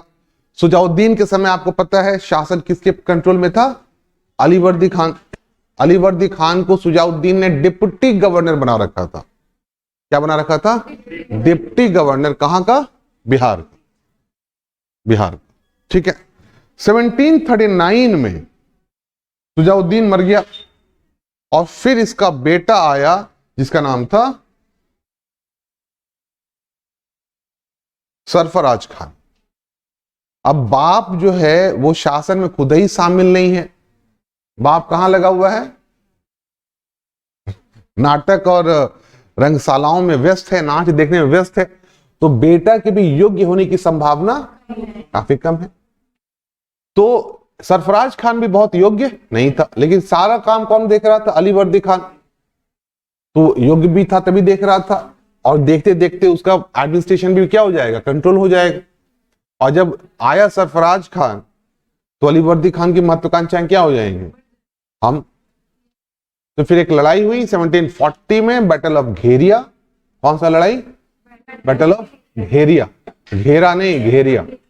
और उस घेरिया के युद्ध में क्या हुआ? तो सरफराज खान मारा गया और अली वर्दी खान बन गया बंगाल बिहार उड़ीसा का नर। तो मुर्शीद कुली खान का जो डायनेस्टी था वो खत्म हो गया और अब आ गया अली वर्दी खान। अली वर्दी खान 1740 से लेकर 56 तक रहता है। ये पहला योग्य नवाब कौन था? मुर्शीद कुली खान। दूसरा योग्य नवाब अली वर्दी खान। इसने भी वो सारे काम किए, कंट्रोल किया एडमिनिस्ट्रेशन पे, भ्रष्टाचार को मिटाया, जमींदारों पे कंट्रोल किया, रेवेन्यू कलेक्ट ठीक से किया, ट्रेडर्स पे कंट्रोल रखा। लेकिन अली वर्दी खान का एक स्टेटमेंट था, देखो उसके कंट्रोल करने का तरीका समझो। वो स्टेटमेंट क्या देता है? वो कहता है कि ये जो ट्रेडर्स हैं, यूरोपियन ट्रेडर्स, ये किसके समान है? मधुमक्खियों के समान है। मधुमक्खी, मधुमक्खी समझते हो ना? मधुमक्खी क्या करती है? शहद देती है। कब देती हैं? जो आप छेड़िए मत। अगर आपने छेड़ा उसको, मधुमक्खियों को, तो मामला काटा है मधुमक्खी कभी? किसको मधुमक्खी नहीं काटा यहाँ पे? नहीं काटा आज तक? हे भगवान, मधुमक्खी नहीं काटा? काटा है ना? सबको काटा। मधुमक्खी एक काटा नहीं काटा मधुमक्खी? बेटा तो दूर ही रहो, कभी पढ़ना मत पास में। हमने देखा है जब मधुमक्खी जब पीछे पड़ जाती है ना और एक मधुमक्खी डंक मार दे तो क्या हाल होता है। अगर आप समझिए किसी के ऊपर 200 मधुमक्खियां हो तो क्या हालत हो जाए, देखा है वो, मतलब खैर। तो अली वर्दी खान कहता है कि जो यूरोपियन व्यापारी हैं वो मधुमक्खियों के समान, नहीं छेड़ोगे तो शहद देंगे और छेड़ोगे तो काट काट के मार डालेंगे, लोग मर जाते हैं। तो इसका मतलब है कि वो बहुत ज्यादा उनसे एक डिस्टेंस रखता था, बहुत इफेक्टिव कंट्रोल उस पर नहीं था। ठीक है, अब एक इस पूरे प्रकरण में आप देखिए तो बंगाल का नवाब एक धनी व्यापारी की तरह धनी है, काफी खूब पैसा है, लेकिन वो कभी जिम नहीं जाता है, अपनी ताकत को वो नहीं बढ़ाता है। आप लोग जिम जाते हैं? कभी जिम जाते हो? क्यों नहीं जाते? आप बताइए क्यों नहीं जाते? जरूरत महसूस नहीं है। जैसे ये तुम जाते हो कभी कभी? नहीं जाते? तुम भी नहीं जाते? बचपन जाते। हम कभी कोई साइकिलिंग कर लेते हैं, क्योंकि बेटी हमारी जो है वो कभी कंप्लेंट, मतलब वो ना कुछ कमेंट कर देती है, dad you are looking like a pregnant man.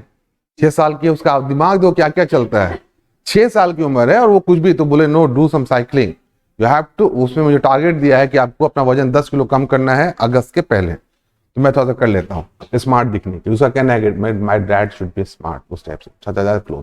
या तो आदमी स्मार्टनेस के लिए होता है, या आप आइए जाइए, मतलब छेड़खानी हो या लड़ाई झगड़ा हो, लूटपाट हो, तो आप क्या करोगे? ताकत को बढ़ाओगे। तो क्या बंगाल के नवाब को ताकत बढ़ाने की आवश्यकता थी? क्यों नहीं थी? क्योंकि थ्रेट नहीं था, नॉर्मल थ्रेट नहीं था, ऊपर से नहीं था, इधर से नहीं था, इधर से नहीं था। इधर से थ्रेट था तो इधर से थ्रेट था अफगान अटैक का, और अफगान अटैक का यहां से चल के पूरा जो है पंजाब क्रॉस करके, हम तो चाय लाएंगे। आप चाय नहीं लाएंगे? आप ले आइए मैडम, थैंक यू। तो पूरा ये बंगाल से क्रॉस करके दिल्ली रीजन है, आपका अवध है, बिहार है, क्रॉस करके बंगाल तक जाना पंजाब से आते हुए संभव नहीं था, बहुत दूर की कौड़ी थे। लेकिन 17वीं शताब्दी में एक नया थ्रेट आया। वो थ्रेट कौन सा था आपको? ये कौन सा इलाका है? मराठवाड़ा, मराठा। आप सुना मराठों का नाम? मराठे जो हैं इनकी भी समस्या थी, ये आक्रामक हैं, जुझारू हैं, लेकिन जेब में पैसा नहीं है। क्यों पैसा नहीं है? क्योंकि ये इलाका, जमीन कैसा है आपको पता है, बारिश पता है, तो रेवेन्यू का लेवल क्या होगा? मतलब कम होगा, पैसा नहीं। लेकिन जो ऐसे परिस्थितियों में रहता है, हम लोग देखो ये क्या है, ये चर्बी। क्यों है चर्बी? क्योंकि दूध दही खाना मेरा प्यारा, जो भी कह लो, यूपी बिहार भी कह लो, हम भी खाते रहे, लेकिन हरियाणा में चलता है, ठीक है। लेकिन वही मराठवाड़ा में आप देखिएगा, वहां पे वो मोटे अनाजों के लिए फेमस है। वहां पे लोग हार्डी होते हैं, स्ट्रगलर होते हैं। और अगर कोई हार्डी आदमी है, पैसा नहीं है, और उसको पता है कि बगल वाले के पास पैसा है, तो छोड़ेगा। तो बंगाल के जो लोग हैं वो लूटपाट करना आरंभ करते हैं। और बंगाल में शिवाजी ने एक बनाया टैक्स, चौथ मतलब 1/4। ये कहता है अपने बगल के राजा से, सपोज करिए जो मराठवाड़ा में नहीं है, उसे कहता है कि तुम अपने रेवेन्यू का हमको कितना दे दो, नहीं तो अटैक। सोचो ये आक्रामक उसका जो है पॉलिसी। उसके बाद जब आते हैं पेशवा, तो पेशवाओं ने बना दिया एक मराठा कॉन्फेडरेसी, मराठा परिसंघ, जिसमें कितने मेंबर थे, 5। एक तो हो गया पेशवा। पेशवा रहता था कहां पर, पेशवा कहां रहता था, बंबई में, सतारा में, पुणे में या औरंगाबाद में। पेशवा कहां रहता था, बंबई, सतारा, पुणे, औरंगाबाद। पुणे में, ठीक है। बाकी 4 कौन है, सिंधिया। सिंधिया कहां रहता है, है भी। सिंधिया कहां रहता है, ग्वालियर। भोसले, ये बताया भी होगा पहले, आप लोग से बार बार चर्चा भी करते हैं। भोसले कहां रहता है, नागपुर। गायकवाड़, बड़ौदा। और बचा कौन, होलकर। होलकर कहां रहता है, इंदौर। ठीक है। अब ये लोग जो हैं वो ये क्या है, मराठा परिसंघ क्या है, समझिए। मैं हूं मराठा पेशवा, मैंने आप लोगों को बना दिया अपना, आप लोग मेरे नीचे हैं। मैंने कहा जाओ, निकलो बाहर। क्या करोगे सोनीपत बैठ के, जाओ बाहर। जहां भी तुम कब्जा कर लोगे, ध्यान समझिए, जहां भी तुम कब्जा कर लोगे, मैं तुम्हें उस टेरिटरी का राजा मान लूंगा। इंडिपेंडेंट हो जाओगे, लेकिन तुम मेरे नीचे रहोगे। समझना, मराठा परिसंघ समझिएगा कि ये सारे लोग जो है वो पेशवा के कंट्रोल में हैं, लेकिन ये सब अपने अपने टेरिटरी के क्या है, सोवरेन रूलर। ग्वालियर, क्या ग्वालियर मराठवाड़ा में है, क्या इंदौर मराठवाड़ा में है, बड़ौदा है, ये सब बाहर है। तुम जाओ तो इन लोगों ने दूर दूर जाकर लूटपाट करना आरंभ किया। अब इसको आप देखिएगा, मैप निकालिए फटाफट, ये चारों बिंदु करिए, ग्वालियर, नागपुर, भोसले, सॉरी ये क्या, बी फॉर बड़ौदा और आई फॉर इंदौर, फटाफट डॉट करिए। एक वाले मैप में करिएगा, एक वाले मैप में जो इंडिया का एक मैप है, सिंगल मैप। पॉलिटिकल में करो, देखो जल्दी जल्दी ढूंढो, जल्दी जल्दी डॉट करिए।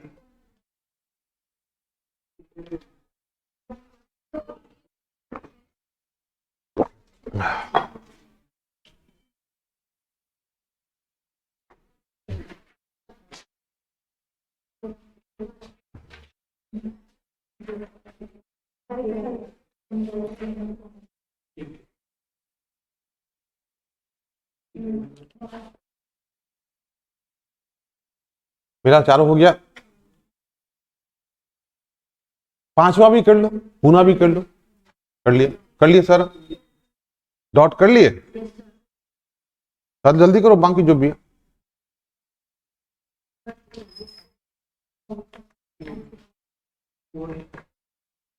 अब मुझे ये बताइए कि इन पांचों में हम लोग का जो टॉपिक है बंगाल, बिहार, उड़ीसा, इसके सबसे करीब कौन है, ग्वालियर सर। सबसे करीब, देखो देख के बताओ, नागपुर। नागपुर, ठीक है। तो नागपुर में कौन है, भोसले। ठीक है, आप सुनिए, इधर आइए, देख लीजिए, इतना टाइम नहीं है हमारे पास। देखिए इधर आइए, फटाफट आइए। ठीक है, समझिए, मतलब ये जो यहाँ पे नागपुर है, ये हम लोग यहां तक आ चुके हैं, उड़ीसा तक है ये। ठीक है, बंगाल में उड़ीसा कहां तक है, यहां तक है। ठीक है, यहां पे कौन है, नागपुर, ये मान लीजिए। ठीक है, ये नागपुर। ठीक है, और फेडरेशन का जो मराठा कॉन्फेडरेसी था, परिसंघ, उसका कॉन्सेप्ट समझ में आया, क्या ये श्रुति समझ में आया, क्या है कॉन्सेप्ट, कॉन्फेडरेसी क्या कॉन्सेप्ट है, समझ में आ गया ना। हाँ तो बताओ, एक्सप्लेन करो। बोल नहीं पाओ, बट लिखोगे कैसे, और लिखोगे नहीं तो क्लास अटेंड कर थोड़े कोई आईएएस बन जाए। जल्दी बताओ, चलो तुम बताओ, कॉन्फेडरेसी समझ में आया, परिसंघ क्या समझ में आया, पहला है, आप बोलिएगा सर, मराठा परिसंघ 5 मराठा सरदारों का एक समूह था। क्लियर। दूसरा पॉइंट, इसका प्रमुख कौन था? पेशवा था। वो कहाँ का रहता है छोड़ दो। इसमें पेशवा ने अपने अधीनस्थ सरदारों से एक अलिखित समझौता था। It was not written, it was tradition, it was in practice. क्या था प्रैक्टिस में? पेशवा ने क्या उन लोगों को कह रखा था? Go capture and be sovereign under में। जाओ, कब्जा करो और मेरे नीचे तुम उस इलाके के क्या बन जाओ? स्वतंत्र बन। ठीक है। सब अपने हिसाब से हाथ पांव मारते रहते थे। ठीक है। तो ये जो जब अलीवर्दी खान है, अलीवर्दी खान बंगाल, बिहार, उड़ीसा का नवाब, उस समय यहां पर था भोसले, भोसले ही था, नाम छोड़ दो कौन था, रघुजी भोसले वैसे था। उसने यहां पे अटैक किया बार बार, एक बार नहीं किया, लगातार। मराठों का तो चलता था, मराठे क्या मांगते थे? चौथ दो, नहीं तो अटैक। 1 2 3 4 5 लगातार अटैक होता था। तो फाइनली इन 1751 एक कॉम्प्रोमाइज हुआ कि यार कितना आक्रमण करोगे यार, कितना पीटोगे टाइप से। जाओ तुम क्या ले लो? Half of Orissa. ये जो नदी है, ये कौन सी नदी मैंने बताया था अभी? सुवर्ण रेखा। मतलब उधर तुम, इधर हम। ठीक है। अब समझिए, हम लोग 1751 में आ गए और मैंने बताया कि अलीवर्दी खान का पीरियड है। इसमें मराठों का लगातार क्या हो रहा है? उड़ीसा पर अटैक हो रहा है। उड़ीसा में आपको याद है हरिहरपुरा में अंग्रेजों ने बना रखा था अपना फैक्ट्री। ठीक है। अब जब लगातार मराठों का अटैक होगा तो उस अटैक से यूरोपियंस पे कोई इंपैक्ट नहीं पड़ेगा? पड़ेगा। उनको भी खतरा होगा, तब उनको एक अपॉर्चुनिटी मिलेगा। जैसे अभी, जैसे आपको पता है, आप वहां देखिए, यूक्रेन में देखिए, अगर आप यूक्रेनी होते अभी और आप जैसे, हमको क्या यूक्रेन की सरकार बाहर जाने देती? बोलते ना रुको यहीं पे। अगर आप भी कहती लड़कियां कि नहीं सर हम भी नहीं जाएंगे, हम भी रुकेंगे, तो बोलता रुकिए। और आपको क्या मिल जाता? गन, बंदूकें मिल जाती। बंदूकें क्यों मिलती? फाइट करने के लिए। What my point? फाइट करने के लिए। उसी प्रकार जब वहां पे लगातार अटैक हो रहा है मराठों का, तो यूरोपियन ट्रेडर्स हैं, उनके लिए एक अवसर था कि वो अपनी शक्ति को बढ़ाएं। और उनकी बढ़ती शक्ति बंगाल के नवाबों के लिए खतरा सिद्ध हो गई बाद में। पहली समस्या। दूसरी समस्या, लगातार मराठों का अटैक बंगाल के नवाबों के लिए, बंगाल के प्रशासन के लिए, बंगाल के शांति और व्यापार के लिए अच्छी बात बुरी बात? एक टर्मोइल, एक केओस, एक लड़ाई झगड़ा, loss of revenue, blah blah blah blah ब्ला, बहुत सारी चीजें। अभी आपको पता है, कल तक अगर पूछा जाए कितने लोग भाग गए यूक्रेन से, लगभग 15 लाख लोग निकल के भाग गए। जान बची तो लाखों पाए। अब जिधर से मराठों का अटैक हो रहा है उस इलाके के लोग क्या करेंगे? रुकेंगे, भागेंगे। भागेंगे, भाग के कहां पहुंचेंगे? नॉर्थ की तरफ। नॉर्थ में जो धनी लोग थे उस समय, वहां पे नॉर्थ में उभरता हुआ नगर था, सिटी, नया बन रहा था सिटी, उसका नाम था कलकत्ता। 40-50 साल हो गया था। तो जो लोग भाग के आएंगे वो सबसे अच्छी जगहों पे जाएंगे। और कौन भागेगा? गरीब आदमी भागेगा? जो धनी व्यापारी थे भागेंगे। और अंग्रेज क्या बोलेंगे? आओ मैं तुम्हें शरण देता हूं। इस तरीके से मराठों का अटैक, एक तरफ आप समझिए कि बंगाल के नवाब के लिए मुसीबत थी, तो उससे जो सामाजिक अस्थिरता का एक सोशल, जो कहते हैं ना, टर्मोइल क्रिएट किया, उसे बहुत सारे लोग क्या करते हैं? वहां से भागते हैं। और इससे एक तरफ अंग्रेज अपने आप को सैनिक रूप से स्ट्रांग करते हैं, दूसरी तरफ कलकत्ता का भी इंपॉर्टेंस क्या होता है? बढ़ जाता है। ये घटना कब की है? 1751 में आकर के वो कहानी समाप्त हुई, जब बंगाल ने, अलीवर्दी खान ने आधा उड़ीसा किसको दे दिया? मराठों को दे दिया। और गंगा नदी को क्या बना दिया? मराठों और बंगाल का बॉर्डर बना दिया, बाउंड्री बना दी। गंगा को बनाया। तो आपने गंगा पे कैसे बना, बाउंड्री बना दिया आपने अभी, सुनते तो हो नहीं ध्यान से। तो जिसमें उसने बनाया तो उसको तुमको बोला मैंने, उसको बोला मैंने, जिसने ऑब्जेक्ट किया मैंने सुन लिया। किसको बनाया बाउंड्री, बालिका, सुवर्ण रेखा, सुवर्ण। और ये कहते हैं बहुत सोना है उस नदी में अभी भी, अब नहीं है, अब किस में है, सुने किस नदी में निकल रहा है, बिहार में मिला है जमुई में, जमुई का नाम सुना आप लोगों ने, बहुत सोना। हाँ मतलब अलीवर्दी खान के फेज में आप क्या देखेंगे, जो यूरोपियन ट्रेडर्स से हैं, खास करके जो ब्रिटिशर्स से हैं, उनकी स्थिति क्या हो गई, कलकत्ता की क्या हो गई, अच्छी हो। 1756 में अलीवर्दी खान, राम नाम सत्य है, मर गया। अलीवर्दी खान का कोई बेटा नहीं था। उसके भाई का नाम याद है किसी को, हाजी, हाजी अहमद उसका भाई था। उसके भाई का एक बेटा था, उसके बेटे से अलीवर्दी खान की सबसे बड़ी बेटी की शादी हुई, जिसका नाम था घसीटी बेगम। अलीवर्दी खान की 3 बेटियां, सबसे बड़ी वाली का नाम घसीटी बेगम। और जो रजा खान, जो अलीवर्दी खान के भाई का बेटा था, वो बंगाल का, सॉरी वो ढाका का, उसको नवाब बनाया गया था, डिप्टी गवर्नर। ढाका मर गया। ढाका भी काफी रिच इलाका था, तो घसीटी बेगम के पास भी बहुत बहुत पैसा था, बहुत धनी महिला थी वो। दूसरी जो बेटी थी उसकी शादी हुई थी पूर्णिया में। उसका बेटा जो था उसका नाम था शौकत जंग, पूर्णिया बिहार में है। वो शौकत जंग कहाँ का नवाब था, पूर्णिया का। पूर्णिया कहाँ है, बिहार। नॉवेल पढ़ते हो, उपन्यास नहीं पढ़, कोई नहीं पढ़ता नॉवेल। रेणु का नाम सुना आप लोगों ने, फणीश्वर नाथ रेणु, किताब कौन सा है उनका, बहुत फेमस किताब, मैला आंचल, नाम सुना है, मैला आंचल, ये पूर्णिया का ही है।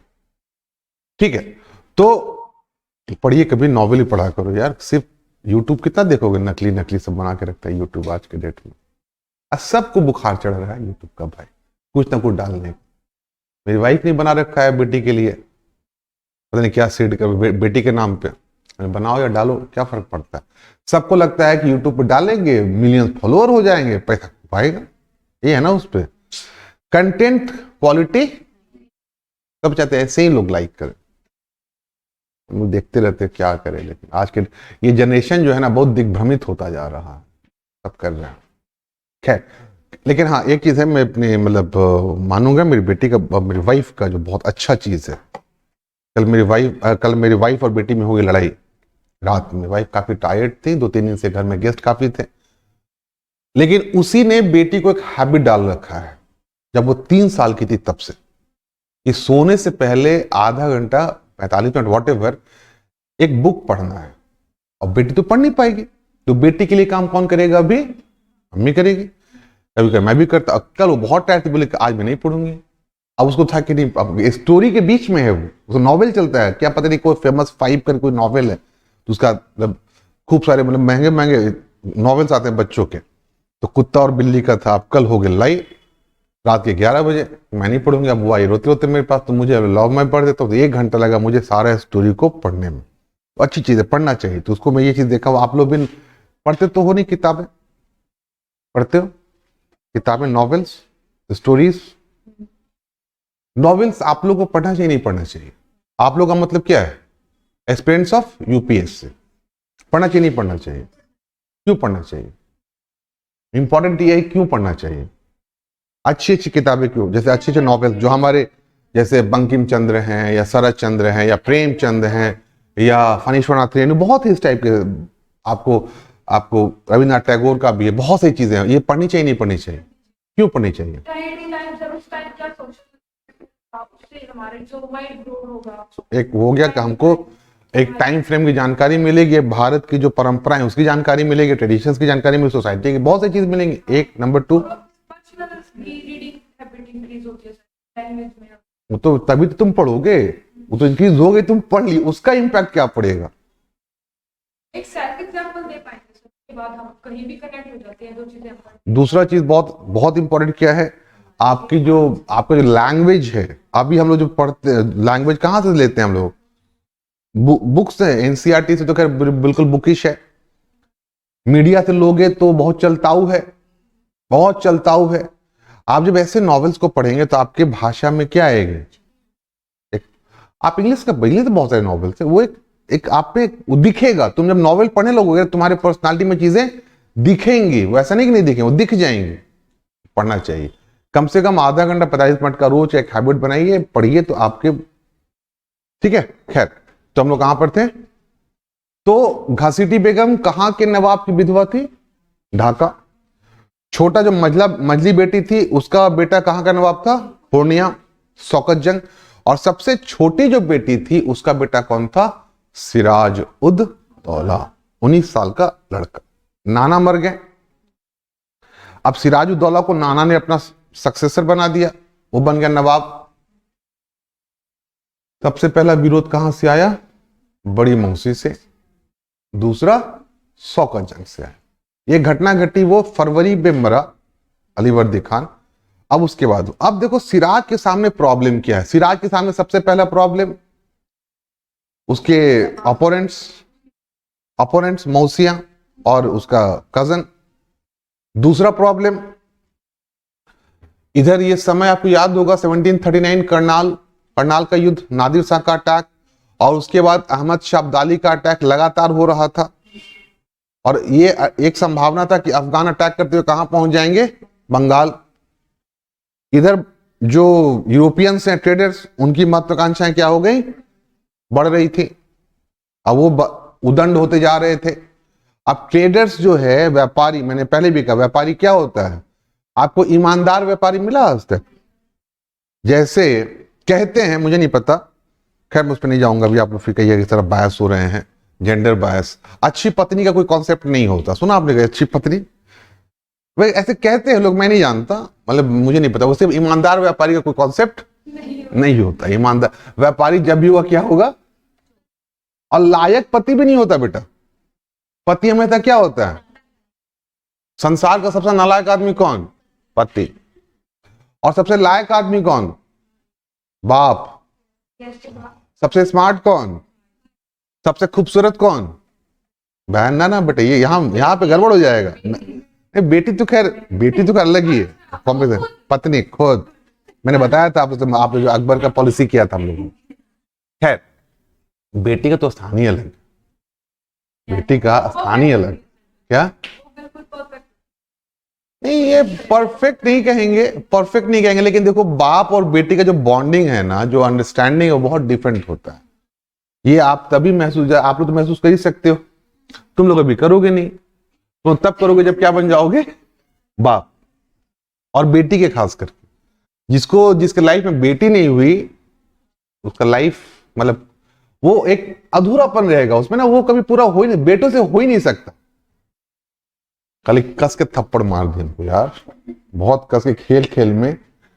अब उसको भी लग गया कि डैडी को तो लग गया जोर से, फिर वो आके ऐसे लग गई गले से और बोलो sorry daddy, extremely sorry, I was not supposed to, blah blah blah. उससे क्या बोलेगा, कुछ बोलेगा ही नहीं। तो खैर वही बेटा रहता तो धून देता, आदमी उसको पकड़ के 4 पट मारता। अकल नहीं है तुमको। खैर पत्नी काफी नाराज हो गई इसमें, बोले क्या थे तुम खेल में तुम ऐसे करते हो। मैं चलो जाने दो, कोई बात, गलती से हो गया, दैट वाज नॉट मतलब इंटेंशनल।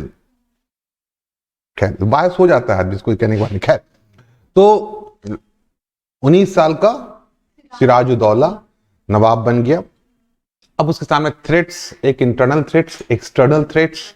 एक्सटर्नल में एक पॉसिबल अटैक ऑफ अफगान्स, मराठों का थ्रेट बना ही हुआ था, मराठे तो थे ही थे।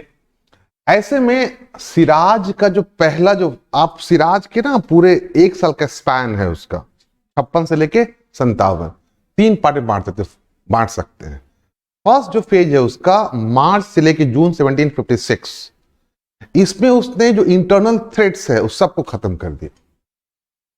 घासीटी बेगम, शौकत जंग, यानी कि उसका जो सक्सेशन को लेकर डिस्प्यूट था वो सारा खत्म हो गया, कि इंडिपेंडेंट रूलर की तरह बैठ गया।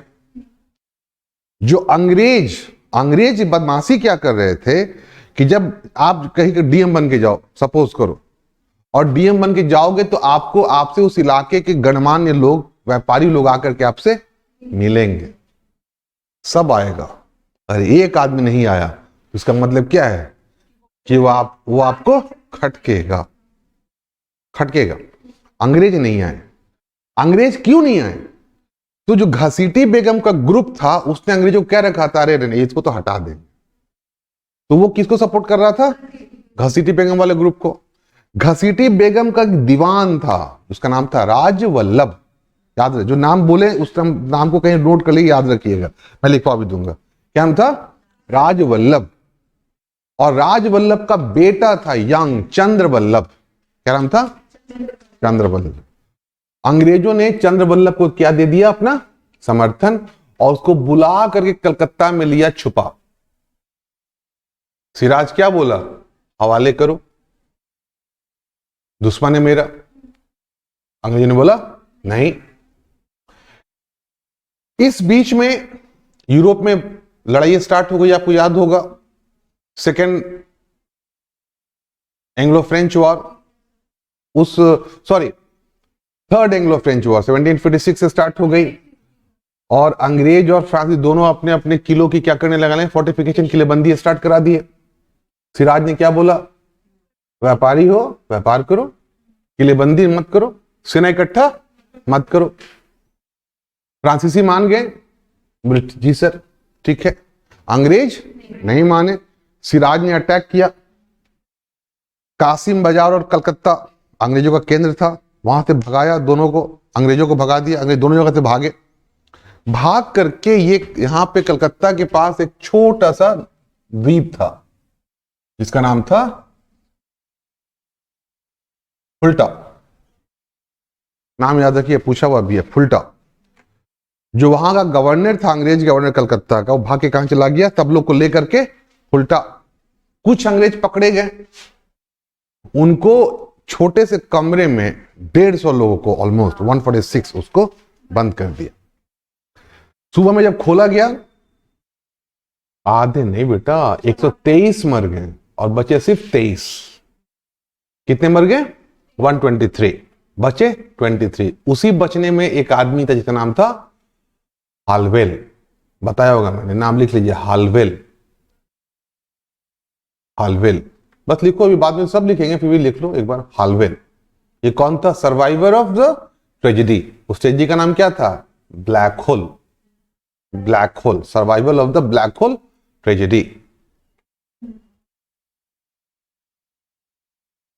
एक 123 अंग्रेज मारे गए, छोटी बात? बहुत बड़ी बात। उस समय भारत में अंग्रेजों का जो एक बहुत बड़ा केंद्र कहां पे था? मद्रास। मद्रास। खैर, फर्स्ट फेज गुजर गया। फर्स्ट फेज में आपने क्या देखा कि सिराजुद्दौला ने अपने विरोधियों को खत्म कर दिया, अंग्रेजों को भगा दिया, कब्जा कर लिया। यानी कि यहां तक सिराज कैसा है? स्ट्रांग है, एबल है, कोई दिक्कत नहीं है। लेकिन इसके बाद सिराज की कहानी क्या हो गई? पलट गई। कैसे पलट गई? तो एक्चुअली एक अफवाह उड़ गया या उड़ाया गया कि अफगान आ रहे हैं, आने वाले हैं। अब इस चक्कर में वो अपने मतलब संकट से गुजरने लगा, अफगान के अटैक के डर से। और ये भी हुआ कि अरे इनको तो मार के भगा दिए, ये तो हमारे सामने क्या ना क्या क्या थ्रेट ये करेंगे। अब ये व्यापारी थे और ये व्यापारी बंगाल का, दोनों में अच्छी साठ गांठ। तो ये सिंपैथाइजर होगा इसका, जो यूरोपी, जो इंग्लिश, जो सॉरी बंगाली जो ट्रेडर्स है वो किसके सिंपैथाइजर होंगे? तो लाभ उसी से होता था। यहां पे घटना, एक खबर पहुंची मद्रास में कि ब्लैक होल, इतने लोग मारे गए। तब यहां से सेना चली, मद्रास से सेना, जिसका दो नेता था, हेड था एडमिरल वॉटसन और दूसरा था रॉबर्ट क्लाइव।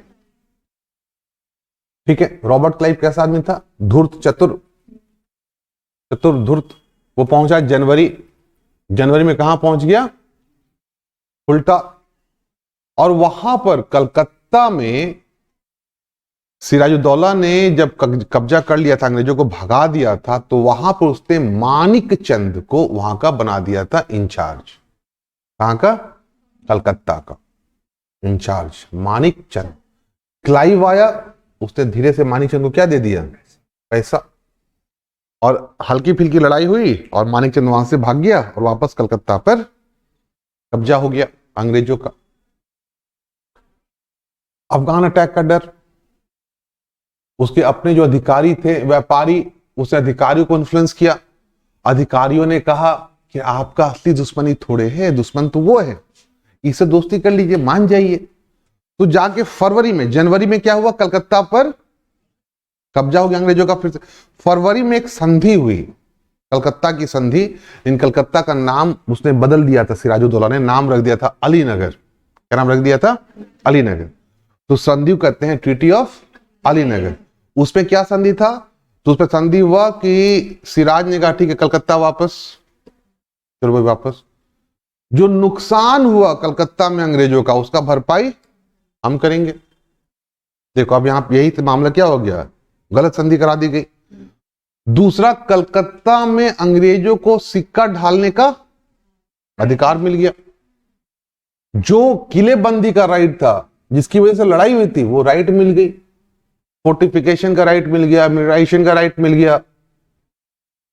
बदले में अंग्रेज हम आपको क्या करेंगे, सैनिक सहायता देंगे। कब, अफगान अटैक के समय। यह संधि सिराज के लिए अच्छा नहीं था, लेकिन फिर भी संधि हो गई उसके इन्फ्लुएंस की वजह से, ट्रेडर्स और एडमिनिस्ट्रेशन के जो लोग थे। फिर आया मार्च का महीना।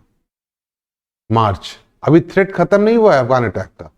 मार्च के महीने में जो अंग्रेज हैं वो आगे बढ़ते हैं और फ्रांसीसी जो कारखाना था चंद्रनगर, उस पे जाकर के कब्जा कर लिया। ठीक है, अब ध्यान समझिएगा। फ्रांसीसियों ने किलेबंदी रोक दी थी, किसके कहने पर, सिराज कहने पर। क्लियर। अमेरिका ने क्या कहा यूक्रेन को कि हम देख लेंगे, और आया ही नहीं। अगर नवाब ने कहा कि तुम किलेबंदी मत करो, सेना मत बढ़ाओ, तो फ्रांसीसियों की सुरक्षा की नैतिक जिम्मेदारी किस पर थी, सिराज पर। और जब अंग्रेज उस पर कब्जा करने पहुंचे, कब्जा कर लिया, तब सिराज जो है दाएं कहीं और देख रहा था। पर जिस समय अंग्रेजों ने बंगाल में फ्रांसीसियों के कारखाने पर उन पर कब्जा किया, सिराज ने इंटरवेन। ये सिराज की एक बहुत बड़ी गलती थी। जिससे अगर अंग्रेजों के पॉलिटिक्स को कोई समझ सकता था तो कौन समझ सकता था, फ्रेंच, क्योंकि वही एक ही जगह के हैं, एक ही थैली के चट्टे बट्टे थे। मामला गड़बड़ा ये हो गया। तो मार्च में ये कहानी हो गई। अब अंग्रेज क्या हो गए, काफी स्ट्रांग हो गए। क्लियर। उसके बाद घटना घटी आपको, फिर ये सेकेंड फेज भी समाप्त हो गया। अब आया थर्ड फेज। अब ये तय हो गया कि नवाब और अंग्रेजों में एक आर या पार की लड़ाई होगी। अब इसी आर पार की लड़ाई में एक बंगाल का व्यापारी था जिसका नाम था ओमी चंद। क्या नाम था, ये नाम याद रखिएगा, ओमी चंद। और एक और नाम याद रखिए, वाट्स। कितने वाट का बल्ब होता है जी, वाट समझते हैं। आजकल हम सोलर एनर्जी में बहुत इंटरेस्ट ले रहे हैं। सोलर एनर्जी, आप लोग को भी सोलर एनर्जी पता है, कुछ सोलर एनर्जी देखा है कभी? हाँ, बहुत सही है एनर्जी, सोलर एनर्जी। मैं देख रहा हूँ कैसे बनता है, पता है, यूज करते हो? नहीं किया आज तक यूज सोलर एनर्जी? कब किया? कैलकुलेटर्स में तुम देखोगे होता है ना, छोटा छोटा कैलकुलेटर्स में होता था, बहुत से होते हैं चीजें जितनी यूज करते थे। खैर, तो क्या था, हाँ, वाट्स, ओमी चंद और वाट्स, ये दोनों मेन कॉन्स्पिरेटर है। कौन कौन? ओमी चंद और वाट्स। बहुत बड़ा पढ़िएगा, कहा जाता है कि बंगाल के व्यापारियों ने बंगाल को बेच दिया। क्यों? क्योंकि ओमी चंद ने किया था कि हम तुम्हारा जो है, जो नवाब का जो ऑफिसर से दोस्ती सांठगांठ करा देते हैं, तुम बंगाल के खजाने का हमको एक सर्टेन पोर्शन दे देना। ओमी चंद फ्लाई बोलर दे देंगे, दे देंगे, कितना चाहिए वो, दे दिया, आगे बोलो ना, एग्रीमेंट करो। अब आपको पता है कि क्लाइव वहां पर हेड नहीं था। हेड कौन था? Admiral Watson. ये वाटसन अलग है, वॉट अलग है, ठीक है, वॉट और वाटसन अलग है। क्लाइव पहुंचा वॉटसन के पास कि देखो ऐसी सी बात है, हमको उसे संधि करनी है जिसमें कि हम जो ओमीचंद है उसको हम 1/3 जो है दे देंगे। वॉटसन बोला कि ये काम हम नहीं, वो रियल सेनापति था और क्लाइव तो धूर्त आदमी था, वो क्लर्क था पहले, कैसे आगे बढ़ा कोई याद होगा, वो धूर्तता करता था। वाटसन ने मना कर दिया कि मैं ऐसी कोई संधि, ये दलाली ना, मैदान में देखेंगे। क्लाइव बोला अरे यार क्या ड्रामा कर रहे हो, चलो ओरिजिनल कर लो। दो संधियां बनी, दो संधि, एक सफेद कागज में और एक लाल कागज में। सफेद कागज में संधि बनी उसमें कमीशन की कोई चर्चा नहीं थी। लाल कागज में जो बनी अधिकारियों के साथ, लाल कागज में जो बनी उसमें यह चर्चा थी कि ओमीचंद को कमीशन दिया जाएगा। सफेद पे जो रियल डॉक्यूमेंट बना उस पे वाटसन का साइन था, लाल पे कौन करेगा, क्लाइव ने बना दिया वाटसन जाली दस्तखत करके। सोचो धूर्तता, कहते नहीं आज जो है आज जो यूक्रेन में जो हो रहा है तो इतना न्यूज दिखाया जा रहा है, ओ माय गॉड ये तबाह, वो रोते हुए लोगों को दिखाया जा रहा है। तो अफगानिस्तान में लोग नहीं रो रहे थे क्या, नहीं रो रहे थे वहां पे? वहां जो बम गिराया आपने, मदर ऑफ ऑल बम गिराया आपने वहां पे, नाम सुना मदर ऑफ ऑल बम? सबसे ताकतवर बम अमेरिका का, नॉन न्यूक्लियर सेक्शन में। ये तो न्यूक्लियर होता ही है ना, नॉन न्यूक्लियर में सबसे मतलब इसका कि पता नहीं कितने टीएनटी का उसका जो है इंपैक्ट पड़ता है। पड़ी डालेगा मदर ऑफ ऑल बम, सबसे बड़ा भयावह बम, वो गिरा दिया आपने अफगानिस्तान पे। लोग नहीं मरे होंगे? उसका फोटो नहीं आया कहीं पे, मलाला का फोटो आ गया। आतंकवाद, देखो नरेटिव कैसे सेट किया जाता है। मैं आतंकवाद के साथ नहीं हूं, लेकिन मैं ये कह रहा हूं कि आज यूक्रेन में एक एक फोटो दिखाया जा रहा है आंसू बहते हुए कि ओ माय गॉड, और दानव कौन बन रहा है? पुतिन। अफगानिस्तान में तो कुछ नहीं हुआ, इराक में भी कुछ नहीं हुआ, वियतनाम में कुछ नहीं हुआ, सीरिया में कुछ नहीं हुआ। तो ये बात समझिए, भारत में उन्होंने अत्याचार नहीं किए, वो लोग बड़े मतलब आदर्श आदमी हैं। देखो यहीं पे, यहाँ पे नहीं बेटा, मतलब जहां हिस्ट्री में अभी वहां पे देखो, वहां पे मत देखने लोगों। वहां पे क्या जाली दस्तखत करके साइन हो गया और फिर जाकर के कॉन्स्पिरेसी हो गई। एक तरफ वॉट, क्लाइव, और साथ में कौन है, मीर जाफर है, राय दुर्लभ है, ओमीचंद है, जगत सेठ है, खादिम, बहुत सारे लोग हैं। और फिर फाइनली आरोप लगाया गया किस पर, नवाब पर, कि तुम फ्रांसीसियों से मिल गए हो। किससे मिल गए हो? फ्रांसीसियों से मिल गए। और फिर जाकर के इसी आरोप के तहत लड़ाई सजी और 1757 में जाके युद्ध हुआ जिसको कहते हैं प्लासी का युद्ध। मीर जाफर वो सिराजुद्दौला का सेनापति था, समझौता हुआ, और फूफा भी था, ओरिजिनल फूफा। समझौता हुआ। देखो फूफा मैंने क्यों कहा, इसको हर चीज का वजह है। युद्ध के पहले सिराज को पता चल गया कि षड्यंत्र हुआ है, जाके बोला फूफा जी ऐसे करिएगा, ऐसे करिएगा फूफा जी बताइए। पर ना बेटा ऐसा थोड़ी करेंगे हम क्या चिंता कर, चलो देखा जाए। इमोशनल, जबकि राज में, शासन में, राजनीति में इमोशंस, मतलब वहां पे अकबर होता तो शायद मामला पलट। अगर पता चला तो राजा फूफा रहो कि मामा रहो, कटना मतलब कटना।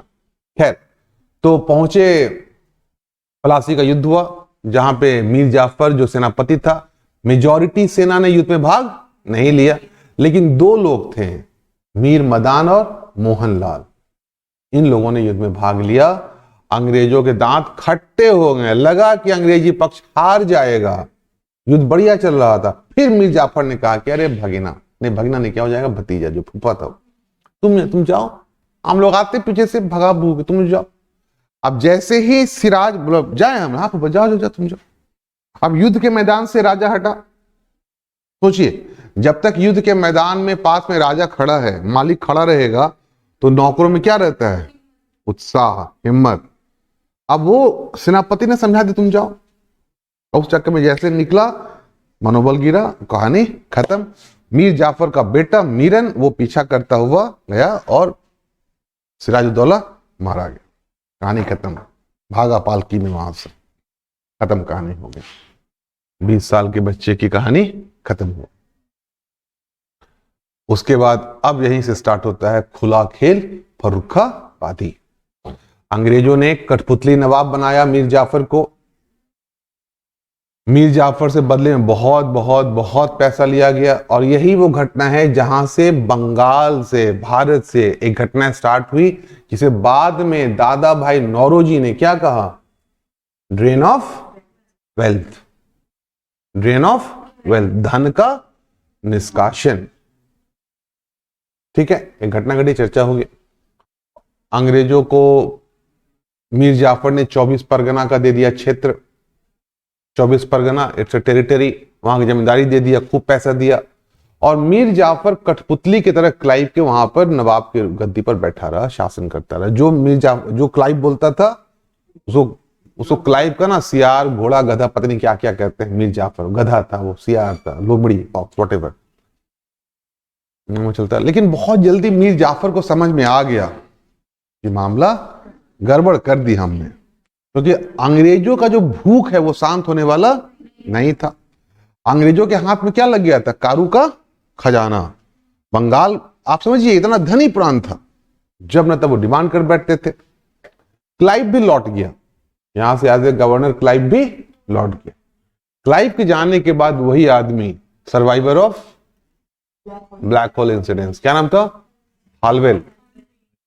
हालवेल वो बना एक्टिंग गवर्नर। क्या बना, एक्टिंग गवर्नर।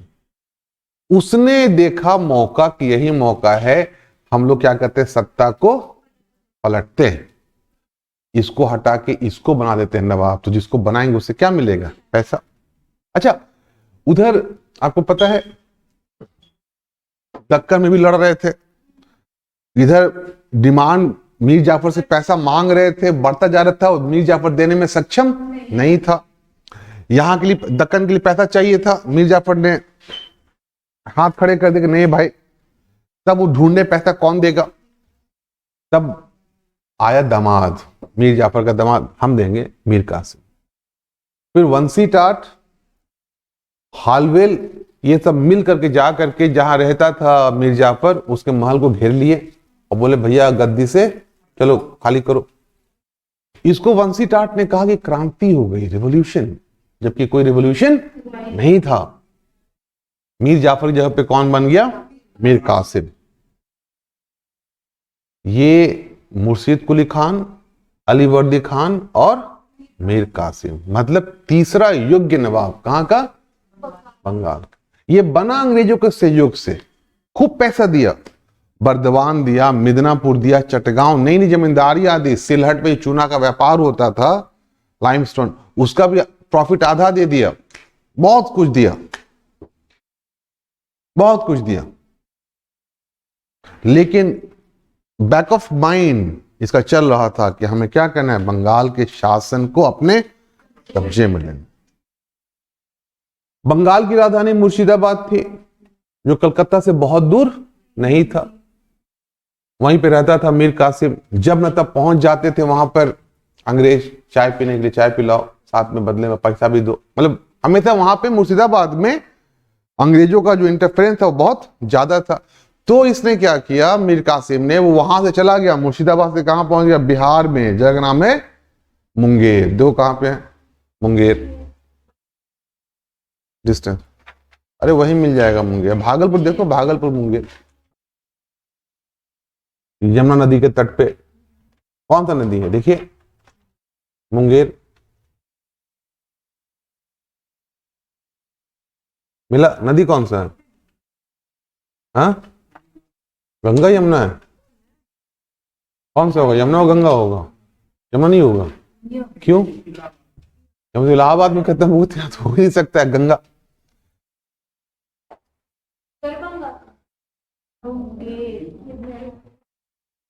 ये कुछ भी क्या मिल गया, दरभंगा। तो अभी मुंगेर कैसे याद आ गया तुमको,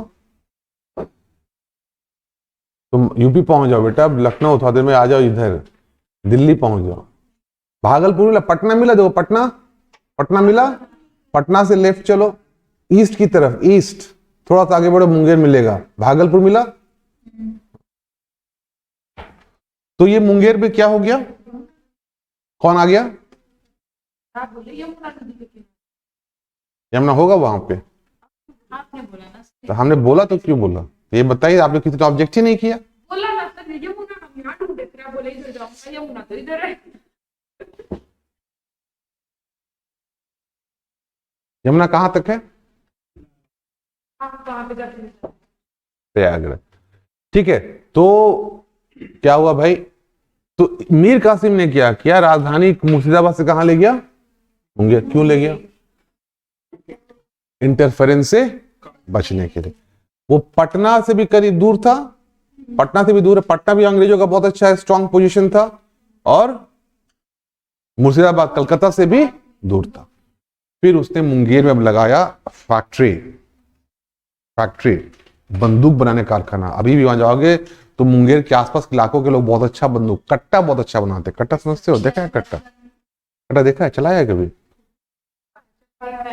चलाया है क्या कट्टा?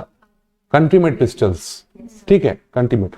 कलकत्ता में लगाया गन फैक्ट्री, मुंगेर में लगाया गन फैक्ट्री, मुंगेर का कराया फोर्टिफिकेशन, और वहां पर एक समरू, एक जर्मन था वॉल्टर, उसको अपॉइंट किया, वॉल्टर रीन हार्डर, क्या नाम है, उसको अपॉइंट किया कि तुम मेरी सेना को क्या कर दो, वेस्टर्नाइज कर दो, एकदम स्ट्रांग बना दो।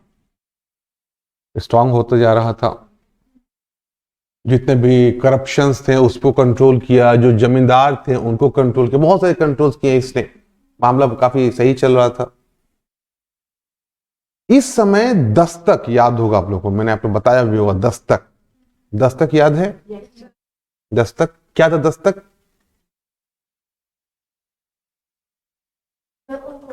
अ kind of permit, a kind of pass. दस्तक दिखा करके आप अपने सामान को पास करा लीजिए, नहीं वहां लगा रहता है बैरियर। दस्तक दिखाया तो आपको वहां पर टैक्स देने की आवश्यकता नहीं है, आपने कलेक्टिवली टैक्स दे रखा है। तो दस्तक का राइट किसको मिला था? अंग्रेजों को या ईआईसी को? एक ही बात है। No sir. फिर अंग्रेजों को तो नहीं बोलेंगे ना, वही तो करप्शन है। ईआईसी को मिला, वही करप्शन है, ईआईसी को। लेकिन जो अंग्रेज थे ऑफिशियल्स, वो भी उसका दुरुपयोग कर रहे थे, और वो इंडियन ट्रेडर्स को ही बेच दे रहे थे पास। तो इससे एक तरफ तो स्टेट को लॉस था, उनको टैक्स नहीं मिल रहा था, और दूसरे वैसे ट्रेडर्स जो इंडिपेंडेंट थे, जो मतलब जो अंग्रेजों के मित्र नहीं थे, उनको टैक्स देना पड़ रहा था। तो मीर कासिम ने देखा कि दस्तक का जो दुरुपयोग है वो राज्य के लिए भी नुकसानदेह है, और भारतीय व्यापारी जो अंग्रेजों के साठ गांठ में नहीं है उनके लिए नुकसानदेह है। तो 1763 में बहुत लंबे विचार विमर्श के बाद, बहुत सोच, पहले तो अंग्रेजों वंशी टाट ने मान लिया कि ठीक है, हम इसका ये नहीं कहना था कि दस्तक का उपयोग मत करो। देखो, उपयोग और दुरुपयोग में अंतर है, बात समझना। उसने कहा कि आप उपयोग करिए। क्यों करिए उपयोग? क्योंकि आप अगर मान लो आपको माल लेके जाना है लंदन, तो आप माल को बंदरगाह तक लेके जाओगे तो कोई बात, उस पर हम टैक्स नहीं लेंगे। लेकिन आप जो सा करप्शन कर रहे हैं, मिसयूज कर रहे हैं, वो तो बंद कर दो। वंशी टाट इस बात को मान लिया शुरू में, लेकिन कलकत्ता के जो अंग्रेज थे, जो काउंसिल के मेंबर थे, नहीं माने। 1763 में मीर कासिम ने देखा कि भाई मामला हाथ से निकल रहा है, तो उसने दस्तक को क्या कर दिया, अबॉलिश, खत्म। मतलब न अंग्रेजों को और न किसी को दस्तक देने की आवश्यकता नहीं। अंग्रेजों को इससे नुकसान नहीं था कायदे से, लेकिन जो भारतीय व्यापारी थे उनको बहुत लाभ था, और यही बात अंग्रेजों को हजम नहीं हुआ। और इसी दस्तक के मुद्दे पे युद्ध हुआ, जिसको कहते हैं हम लोग बक्सर का युद्ध। क्लियर? बक्सर का युद्ध 1764। मीर कासिम, अवध का नवाब सुजाउद्दौला और मुगल बादशाह शाह आलम द्वितीय, ये तीनों मिलकर के बक्सर में अंग्रेजों से लड़ते हैं। यहां पे अंग्रेजी सेना का सेनापति कौन था? Hector Munro. और देखो, पलासी में जो युद्ध हुआ था, वहां अंग्रेजों ने लड़ करके जीत हासिल की थी कि षड्यंत्र से जीत हासिल की थी? षड्यंत्र। लेकिन बक्सर में जो युद्ध हुआ, यहां पे क्या होता है? लड़ाई होती है। और फाइनली यहां पर युद्ध के बाद हम देखते हैं कि अंग्रेजों ने तीनों को हरा दिया और इसके बाद उनका बंगाल, बिहार, उड़ीसा पर तो जो कब्जा हुआ था पलासी के बाद वो तो स्ट्रांग हुआ ही हुआ। अवध पर भी इनका जो है नियंत्रण हो गया, कंट्रोल हो गया और मुगल बादशाह भी उनके किस में आ गया, कंट्रोल में। इसके बाद 2 संधियां हुई इलाहाबाद में। एक संधि को कहते हैं, दोनों इलाहाबाद में होती हैं। इलाहाबाद की पहली संधि मुगल बादशाह के साथ, उस संधि में मुगल बादशाह शाह आलम ने अंग्रेजों को क्या दे दिया, दीवानी दे दिया। दीवानी मतलब राइट टू कलेक्ट रेवेन्यू। अब देखिए एक पॉइंट समझिए, ये संधियां होती 1765 में। इस संधि के पहले 1765 के पहले ईस्ट इंडिया कंपनी का काम क्या था, व्यापार करना।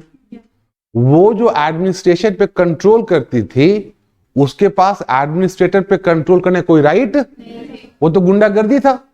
एक व्यापारी व्यापार करो, लेकिन 1765 में आके एक व्यापारिक कंपनी क्या बन गई, एक प्रशासनिक संस्था बन गई कि तुम अब मेरे तरफ से क्या करो भाई। आप किसी डकैत को आप मंत्री बना दीजिए, बना सकते हैं आप, प्रधानमंत्री नहीं बना सकते हैं, किसी को बना सकते हैं। केस चल रहा है भाई। हमारे यहां तो इतिहास रहा है डकैतों का संसद में जाना। नहीं भाई, घोषित तो फूलन देवी का नाम आप ले सकते हैं, उसका कहानी जो भी अलग हो, जो भी हो। तो इस प्रकार हम क्या देख रहे हैं कि व्यापारिक कंपनी 1765 में क्या बन गई, प्रशासनिक संस्थान बन गई, एडमिनिस्ट्रेटिव बॉडी 1765। और यहीं से हम कहते हैं कि भारत का जो शासन है वो डायरेक्टली किसके हाथ में चला गया। अब इधर क्या हुआ 1765 में एक और संधि होती है आपको अवध के नवाब के साथ इलाहाबाद में। उस संधि में क्या हुआ भाई, तो अवध के नवाब ने कहा कि भाई ठीक है, आप जो है क्या करिए, तो अवध में फ्री ट्रेड करिए, आपको टैक्स देने की आवश्यकता नहीं है। और वहीं पर उसी संधि में अंग्रेजों ने अवध से कहा कि अभी रियल थ्रेट बाकी है। अंग्रेजों पर आपको बताया था कि भारत में अंग्रेजों को सबसे गंभीर खतरा, रियल थ्रेट किससे था, मराठों से। तो ये आप देखिएगा, तो ये है आपको, ये बंगाल है, तो ये है आपको अवध और ये है मराठा। तो इन लोगों ने अवध को बना लिया एक बफर स्टेट और कहा कि हम तुमको सेना देंगे तुम्हारे बॉर्डर के सिक्योरिटी के लिए। तो यहीं से कहा जाता है कि जो अवध ने सबसे पहले जो सब्सिडी अलायंस पॉलिसी है वो किससे किया था, तो यहाँ पे अवध ने किया था। ठीक है, 1765 ये कहानी घटी। और 1765 से एक और घटना घटी जो कहते हैं dual government of Bengal, Bengal का द्वैध शासन। कैसा शासन, द्वैध शासन। 1765 से लेकर 1772 तक, 7 साल तक। होता क्या है तो समझिए। मीर कासिम नवाब था, 1763 में मीर कासिम को हटा के वापस से मीर जाफर को बिठा दिया गया। 1763 से 65 तक मीर जाफर रहा, उसके मरने के बाद 65 में मर गया। अब कौन बनेगा नवाब, कौन बनेगा नवाब, तो उसका एक आया सामने पोता एक नजमुद्दौला। तो अंग्रेजों ने माना कि ठीक है नजमुद्दौला बनेगा। क्यों, तो नजमुद्दौला के साथ एक संधि हुई क्या, कि ठीक है हम नवाब तो रहेंगे लेकिन सारा जो काम है वो मेरा डिप्टी करेगा, मैं नहीं करूंगा। कौन करेगा, डिप्टी। और उस डिप्टी को अपॉइंट कौन करेगा, अंग्रेज। हटाएगा कौन, अंग्रेज। और ये नवाब उस पर कोई कंट्रोल नहीं कर सकता। मतलब कायदे से सारा एडमिनिस्ट्रेशन किसके हाथ में चला गया, अंग्रेजों द्वारा अपॉइंट किए गए डिप्टी गवर्नर के हाथ में। रेवेन्यू कलेक्शन का राइट कहां मिल गया, इलाहाबाद में, 65 में, ट्रीटी ऑफ इलाहाबाद। और 65 में ही इनको क्या मिल गया, ऐसे करके कान पकड़ लिया, डायरेक्ट नहीं पकड़ा, ऐसे करके शासन करेगा। शासन किसके नाम पे होगा, नवाब। करेगा कौन, उप नवाब, डिप्टी नवाब। उस डिप्टी को अपॉइंट कौन करेगा, अंग्रेज। हटाने का राइट किसके पास है, अंग्रेज। तो कंट्रोल किसका होगा, अंग्रेज। बस सारी जो अगर कोई दुर्घटना हुई तो बदनाम कौन होगा, नवाब। नवाब के पास कोई अधिकार है ही नहीं, दायित्व तो सारा है, सारा भाई उसी के नाम पे शासन हो रहा है। और अधिकार किसके पास है, अंग्रेजों के पास। जिसके पास दायित्व है उसके पास अधिकार नहीं है, और जिसके पास अधिकार है उसका कोई दायित्व नहीं। हर्जाना कौन, खामियाजा कौन भुगतेगा? नवाब क्या भुगतेगा? नवाब भुगतेगा जनता। द्वैध शासन का जो ड्यूअल गवर्नमेंट बोलते हैं, सिंपल सा मीनिंग है एक ही जगह पर एक ही साथ दो लोगों का शासन। आप लोग ने देखा होगा ये मौका, ये देखा है, ये कभी देखा है ड्यूअल गवर्नमेंट, द्वैध शासन? अरे घरों में नहीं देखा है। सारे राइट किसके हाथ में होते हैं? राइट माता जी के हाथ में, और सारी रिस्पॉन्सिबिलिटी किसकी होती है? पापा। पापा कुछ कर नहीं सकते हैं, लेकिन सारा उन्हीं के नाम। अगर कुछ गड़बड़ हो गया तो बदनाम कौन होगा बताइए? और सारा निर्णय कौन लेता है? सबके घर में अलग अलग। मेजोरिटी में क्या होता है बेटा? मेजोरिटी में क्या होता है? क्या जिम्मेदारी उनकी रहती है। जिम्मेदारी नहीं बेटा, दायित्व रहता है, सॉरी राइट्स होते हैं। निर्णय जो लेना होता है, आप कभी कोई पति जो है ना बिना पत्नी से पूछे कोई निर्णय ले लिया तो उसके बाद देख लो क्या होगा। अरे बेटा सब जगह यही होता है। तुम लोग जो मम्मी की होती है, उसी को संभालना। पैसा कमाता कौन है? पैसा कमाने की जिम्मेदारी किसके पास है? फिर खर्चा कौन करेगा? फिर अजब हालत है क्या? नहीं गलत मत बोलो, पैसे तो पापा से मम्मी ले लेती है ना। शब्दों का चयन सही करो बेटा, तब समझ में आएगा। देते हैं मतलब वो रख सकते हैं क्या? रख सकते हैं। तो क्या रखते हैं? खैर ये कॉन्सेप्ट समझ में आ गया ना। जिसके पास अधिकार उसका कोई दायित्व नहीं, जिसके पास दायित्व उसके पास अधिकार नहीं। क्लियर? बहुत बार तो हम लोग में निरीह हो जाते हैं। बच्चे बेचारे कभी कोई पीस भी जाते हैं, फायदा भी उठा लेते हैं, पीस भी जाते हैं। अब पति बेचारा कुछ पत्नी ग्रेड से कुछ कर भी नहीं सकता है बहुत बार, तो यहां पे जनता पिस गई बेचारे। अब जो राइट मिला किसको मिला? EIC। EIC का क्या है? East India company. कंपनी हम क्यों बनाते हैं? लाभ। एक व्यापारी के हाथ में आ गया पूरा बंगाल। कर भी वसूलो। पहले कर नवाब वसूलता था, नवाब वहीं रहता था जमींदार के माध्यम से। जमींदार गांव में ही रहता था, कहीं बाढ़ आ गया, सूखा पड़ गया तो जमींदार ने कहा चलो ठीक है, चलो कम दे देना, यार हटाओ। ज्यादा हो गया तो जमींदार नवाब जो है राहत भी देता था, टैक्स भी देता था, ऋण भी देता था। अब तो अंग्रेज आया वहां से, लंदन से, उसको हर साल रिपोर्ट भेजना है कंपनी को, डायरेक्टर को। तो किसी भी कंडीशन में क्या कंपनी रेवेन्यू को घटाएगी? हर साल उसका डिमांड क्या होगा? बढ़ता जाएगा। देना है मतलब देना है। और जो यहां पे जो व्यापारी आया था वही व्यापारी बन गया कलेक्टर, काइंड ऑफ। उसको ही मिल गया। वो व्यापारी क्यों आया था? पैसा कमाने के लिए। उसको मिल गया शासन करने का मौका। तो वो कंपनी के लिए और अपने लिए, वो किसके लिए काम करेगा? करप्शन बढ़ता चला गया, कंपनी को पैसा नहीं मिला, और किसान की यहां की हालत उसकी क्या हो गई? खराब। और मोटा कौन हो रहा है बीच में? यहां की कंपनी के भ्रष्ट अधिकारी। भ्रष्ट अधिकारी भाई, ये जो 7 साल है जिसको कहते हैं period of dual government in Bengal, ये 7 साल 2 लोग के लिए बहुत खराब है और 1 लोग के लिए बहुत बढ़िया है। किसके लिए खराब है? कंपनी के लिए बहुत खराब है, जो कंपनी की हालत लगातार घाटे में जा रही। और भारत के जो लोग हैं उनकी हालत बहुत खराब है, उनसे इतना वसूला जा रहा है। इसको कहते हैं पीरियड ऑफ प्लंडर, लूट का काल, डाकुओं का काल कहते हैं। 65 से 72 डाकू। इतने बेशर्म सरकारों का काल कभी इतिहास में नहीं रहा। और यही वजह है कि इस काल में 1770 में एक भयानक वाला क्या पड़ा? अकाल पड़ा।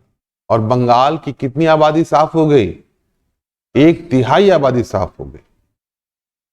क्यों? इसका सीधा आरोप किस पे जाएगा? अंग्रेजों पे। और इस बात के लिए अंग्रेजों को हमसे क्षमा मांगनी चाहिए। अंग्रेजों ने जो आज यहाँ पे यूक्रेन के लोगों पर जो है अत्याचार जो हो रहा है, हम बहुत दुखी हैं, लेकिन जितना मुंह फुला रहे हैं ना कि यूक्रेन पे ऐसे हो रहा है वैसे हो रहा है, तुमको कहना चाहिए कि हमने भी विश्व में इन यूरोपियन लोगों ने मिलियंस ऑफ मिलियंस लोगों का नरसंहार किया है और कराया है, और उसके जिम्मेदार हैं। नहीं, millions not billions, you can say billions. जो सारे अपराध का जो अभी इनको दिखाई दे रहा है ना यूक्रेन में, मैं इसका समर्थन नहीं कर रहा हूं, रशियन एट्रोसिटीज का ध्यान रखिएगा, मैंने विरोध किया है, लेकिन जो ये ऐसे वाला है, इस नजर से हम कुछ और देखेंगे, इस नजर से हम कुछ और देखेंगे। जो आपका जो कैपिटलिस्ट ब्लॉक है, जो उसके देखने का जो अलग अलग है ना, अभी देखो इस बार भी हुआ है, ब्लैक्स और व्हाइट्स के बीच में आपको रेशियल डिस्क्रिमिनेशन नहीं दिखाई दिया, रेशियल डिस्क्रिमिनेशन यहां पे भी हुआ है, इस बार भी हुआ है। खैर अब एक और, ये डुअल गवर्नमेंट समझ में आया? डुअल गवर्नमेंट में सबसे ज्यादा मोटा कौन हो रहा है? कंपनी के भ्रष्ट अधिकारी, वो पैसा लेके जा रहे हैं, लौटते हैं तो उनको वहां नवाब कहा जाता है, जो कि बहुत धनी होकर लौटते हैं। अब 1600 में कंपनी बनी, 1608 में भारत में घुसी, 1757 में एक उनके पास बहुत अच्छा जो है पोजीशन आ गया, अब नवाब बनाने लगे, बदलने लगे। 1765 में अब कंपनी जो है रेवेन्यू कलेक्ट करने लगी, लाखों लाख रुपया, तो ब्रिटिश सरकार भी उससे कुछ मांगेगी नहीं मांगेगी। अब बेटे तुम आईएएस बन गए, बाप तो कुछ पैसा दो, कोई खर्चा पानी का दोगे नहीं दोगे बाप को? बाप ने कहा कि ऐसा है, ब्रिटेन की सरकार ने कहा ईस्ट इंडिया कंपनी से, अब हमको तुम 4 लाख पाउंड 2 टैक्स तुम कमाने लगे, यार इतना बड़ा टेरिटरी हो गया तुम्हारा, देंगे नहीं देंगे? मेरे पास है साल पहले देगी, कुछ साल 2 साल दिया, 2 साल दिया, और तीसरे साल मतलब 67 में लगा, 67 में दिया, 68 में दिया, 67 68 दिया, 69 में कंपनी ने क्या कर दिया, हाथ खड़ा, बोला नहीं है मेरे पास, आप दो हमको कर्जा दो, हम आईएएस हो, अच्छी पोस्टिंग है, आप ही आप बोलते हैं, पापा क्या बोलेंगे, मामला गड़बड़ है, कुछ तो गड़बड़ है, पैसा जा कहां रहा है। तब वहीं से वो आप उसके बाद 69 के बाद जाकर के एक्ट की तरफ बढ़ते हैं हम लोग, और 73 में एक्ट आता है, रेगुलेट करना है। क्यों रेगुलेट करना है? ताकि करप्शन को दूर करें। तो उसमें हम बाद में बढ़ेंगे, फिलहाल हम लोग को सारी चीज को फटाफट लिखिए। 17 क्या टाइम हो गया? टाइम खत्म हो गया? टाइम तो है, आप तो ये धड़ 5 मिनट का ब्रेक दे रहा हूं मैं, और फिर धड़ाधड़ लिखेंगे हम लोग बहुत तेजी से, ठीक है? मैं आ रहा हूं, बहुत तेजी से लिखना है, समझ में आ गया सारा?